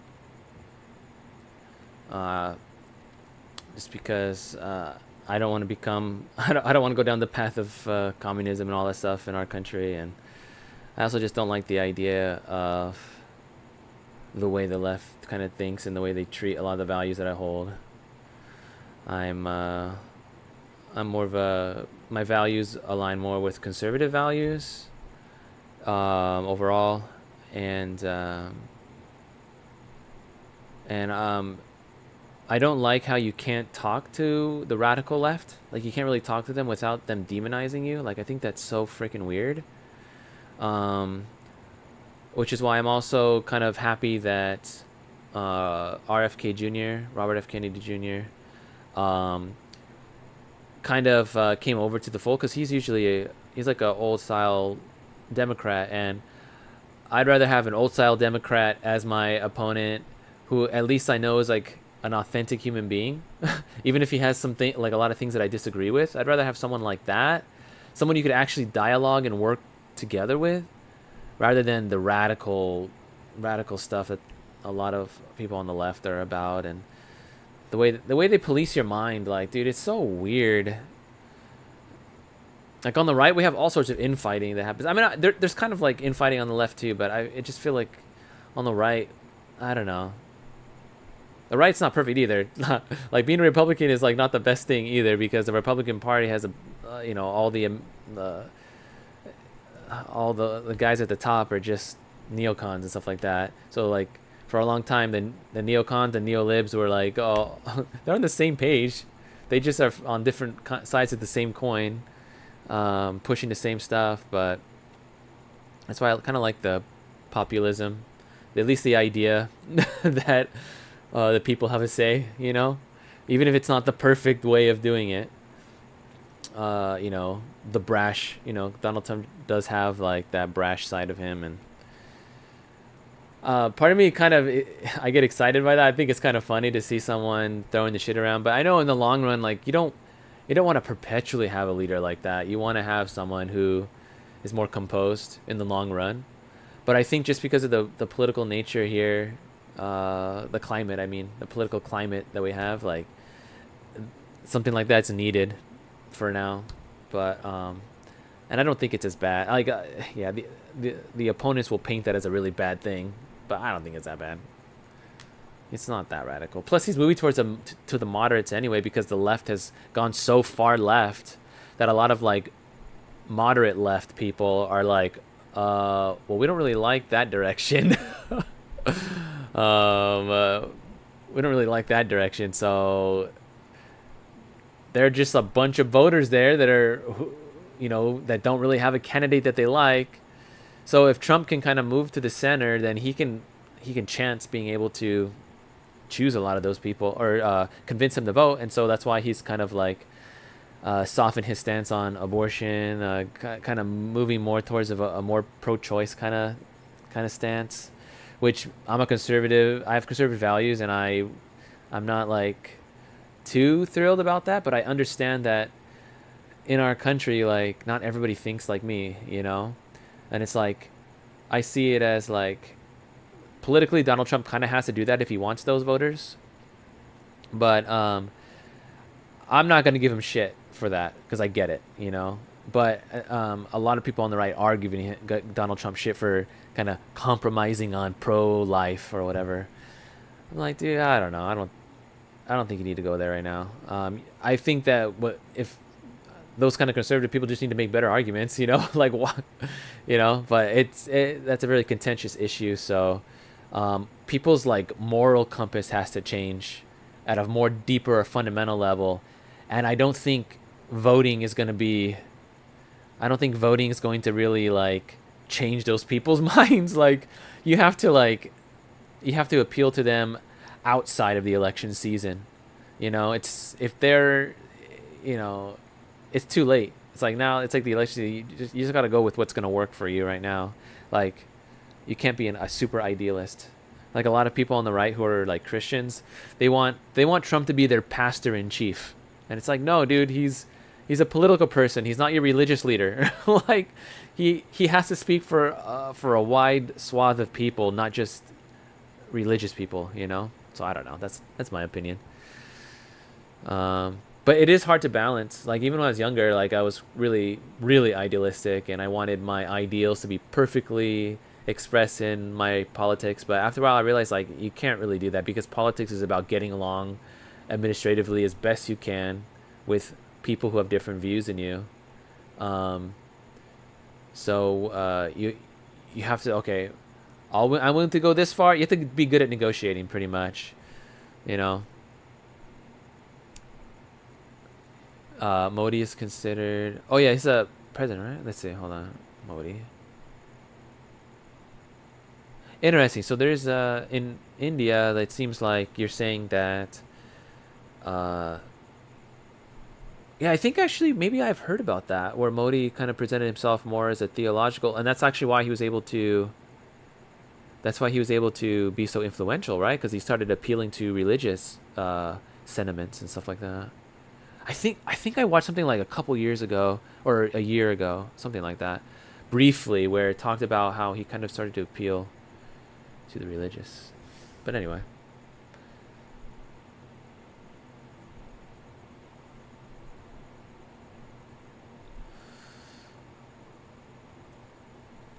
But yeah, yeah, let's see, his party works on Hindu upheaval. Are they kind of like more like fundamentalists with their religious values? Is like kind of like how we use revival, Christian revival, for instance. Upheaval, Hindu upheaval.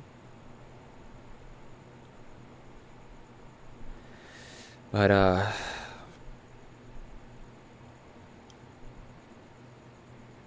yeah, this is probably one of the craziest election seasons in a while in the United States. The opposition works with the... Oh, so is it kind of like Hindu versus Muslim political parties? Or maybe the opposition isn't like overt Muslim, but the Muslims are kind of on that side. Kind of like how the Muslims are Democrats right now. A lot of Muslims, even though they have conservative values, they are still going with the Democrat Party, because the Democrat Party like doesn't have values really. Like they don't have transcendent moral values. So I think a lot of Muslims are kind of coming into, I could be completely wrong, this is me speculating, but I think that they're using the kind of broken political situation of the left, and they are seeing an opportunity there to kind of come with a more strong kind of message to rally around. But I don't know, and I don't know what this is a speculation I have.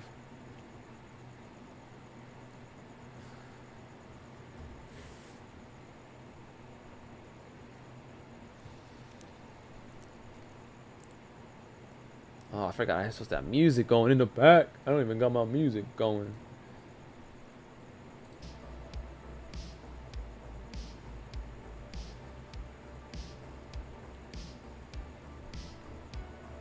Oh, crazy. More restrictions.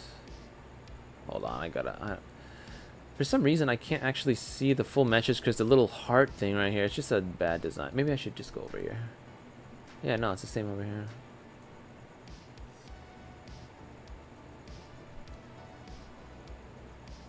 Do you mean Muslims? So they have more... Which one do they have more restriction on? Because he said Hindus twice.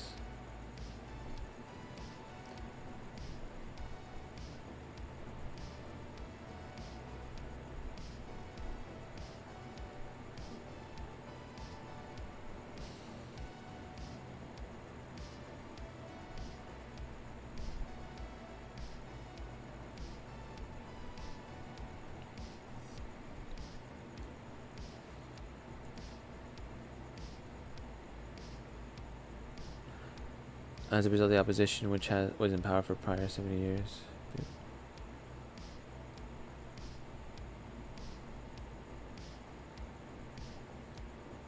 Appeasement. Oh.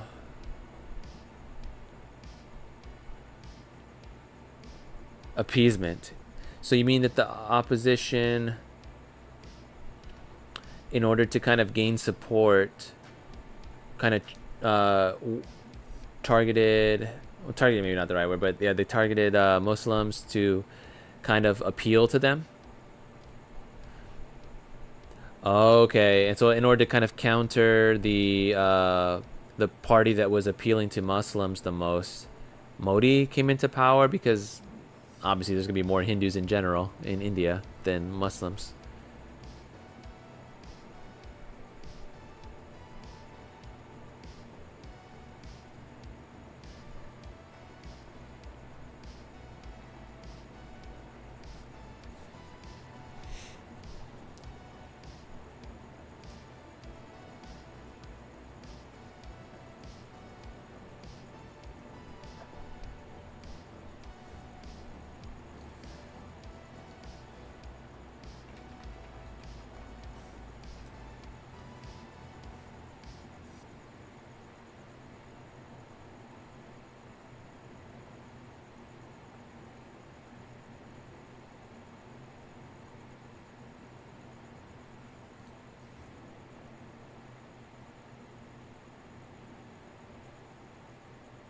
Oh, that's wild. I wonder why they would be oppressed, even though they're their main religion. Maybe there was a lot of pressure for, because I know, like, some, for instance, Syria, and I think Turkey maybe, but they're more of a secular Muslim state, right, versus an outright Muslim state.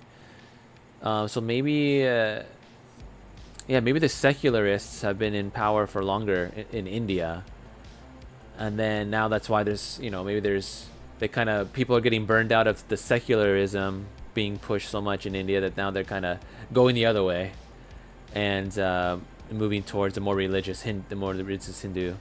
And probably there's, sometimes the secular push so hard that they leave a lot of people without a lot of Hindu people without a voice.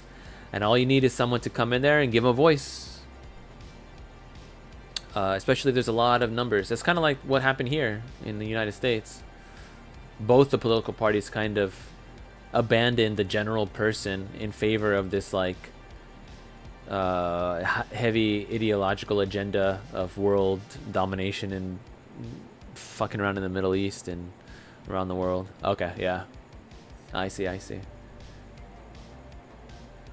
Happened everywhere, huh? It's almost like a grand conspiracy. I'm just kidding.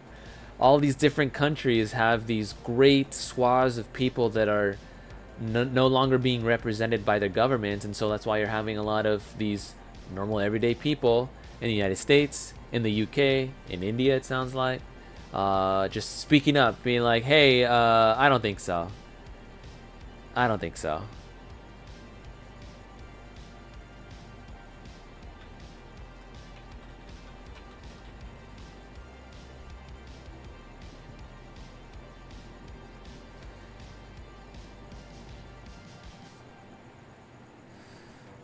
I'm gonna play this.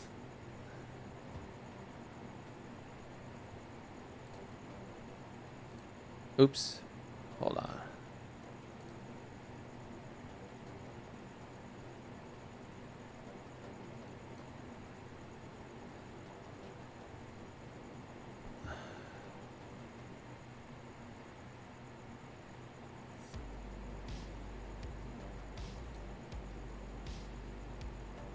I'm gonna play this clip in the back. Since we got our retro whatever wave going on here, I'm going to add a little window capture.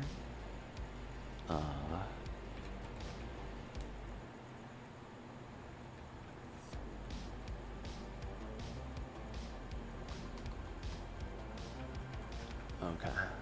Boom.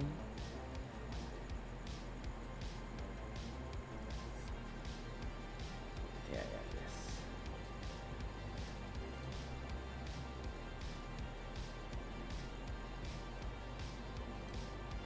Let's have this playing in the background.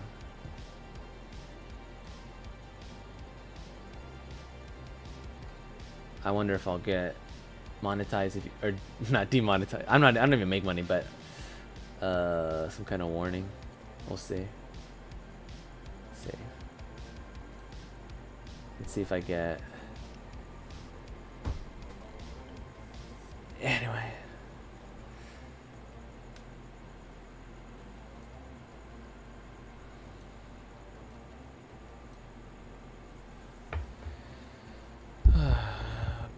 Blade Runner.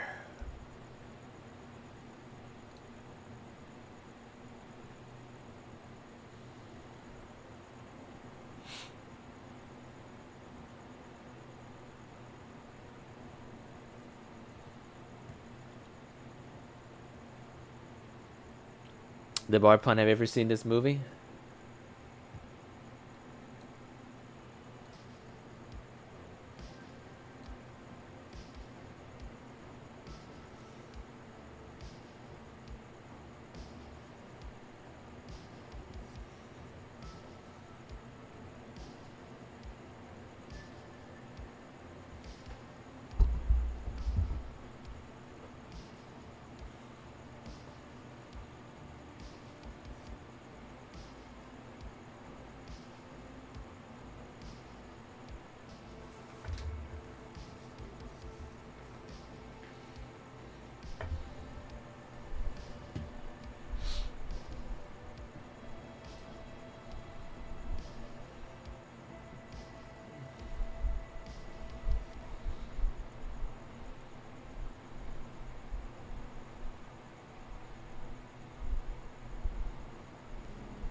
I think they got this from Scanner Darkly, because I think this was a big part of the book Scanner Darkly was this.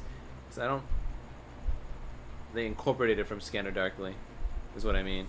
Because it was, because you know, Blade Runner 2049 isn't originally Philip K. Dick.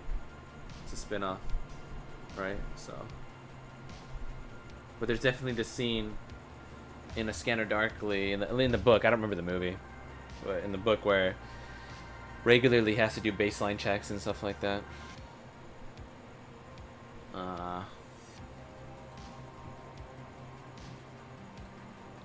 Well, I guess that's it.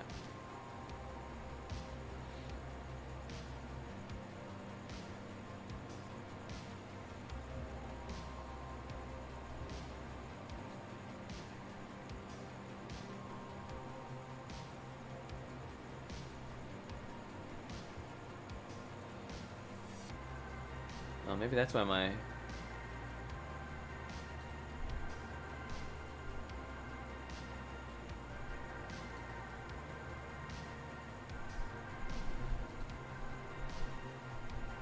Yeah, probably because I was watching that.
It's crazy how...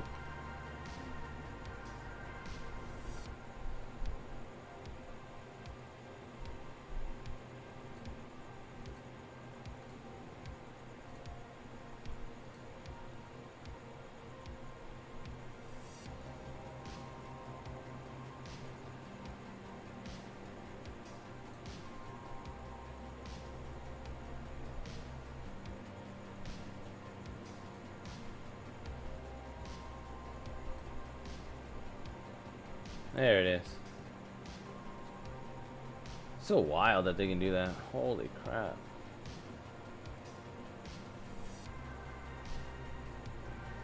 Anyway, maybe I should just cut it off right there.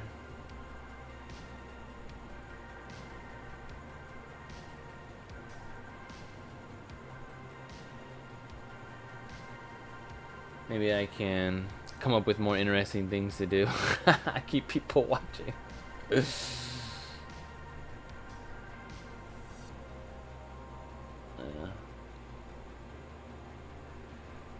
All right.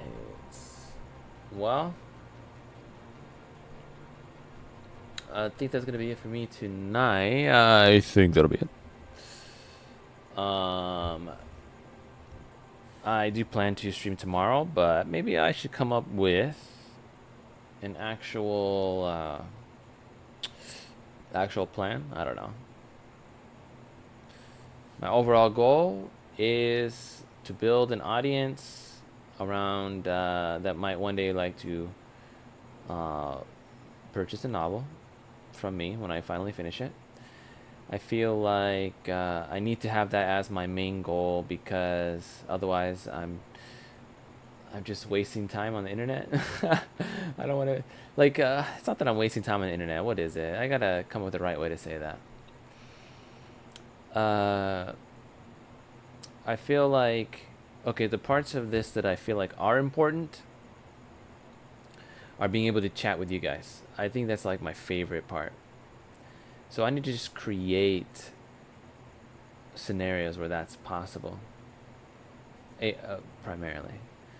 But I also want to be able to create something that you guys would find beneficial, and that people in general would find beneficial, outside of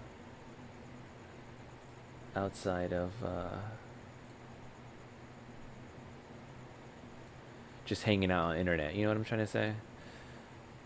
Like, I know this could be in of itself helpful, but I feel like I need to create something as well.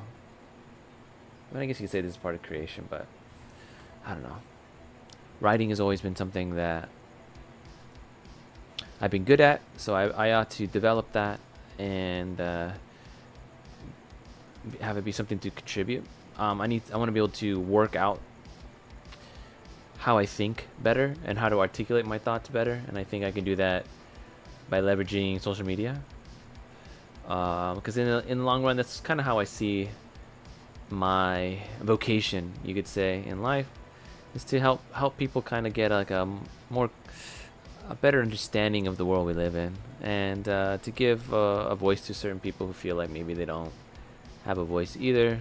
I don't know. It's kind of, I know there's some people out there that would find that appealing, but yeah, I want to take this seriously. I gotta take this seriously. Everything I do goes through my mind through all these like checks, you could say, all these like, okay, why am I really doing this?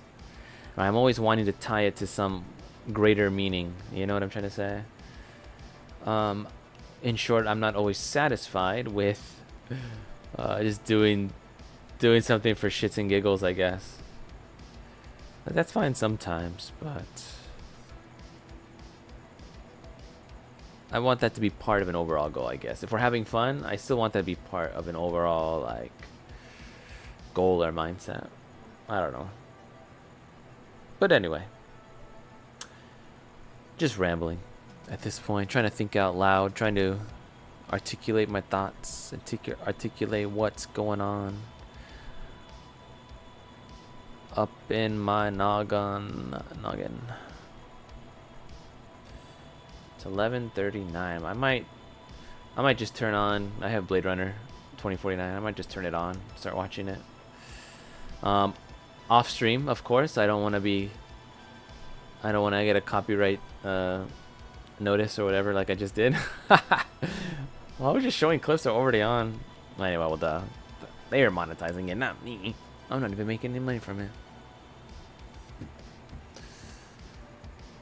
Yeah, a lot of interesting things happened today.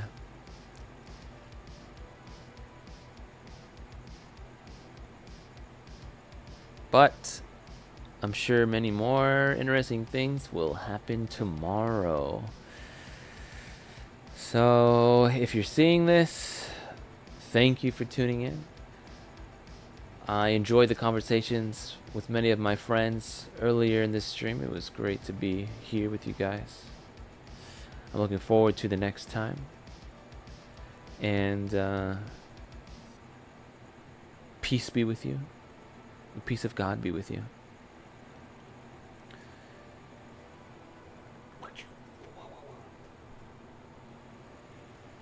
Theotokos. Oh, let's see. Theotokos and the Lord Jesus himself. And I got some other icons, but I just gotta actually hang them on the wall. All right.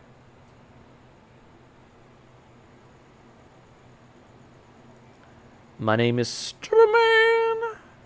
You guys have a great night.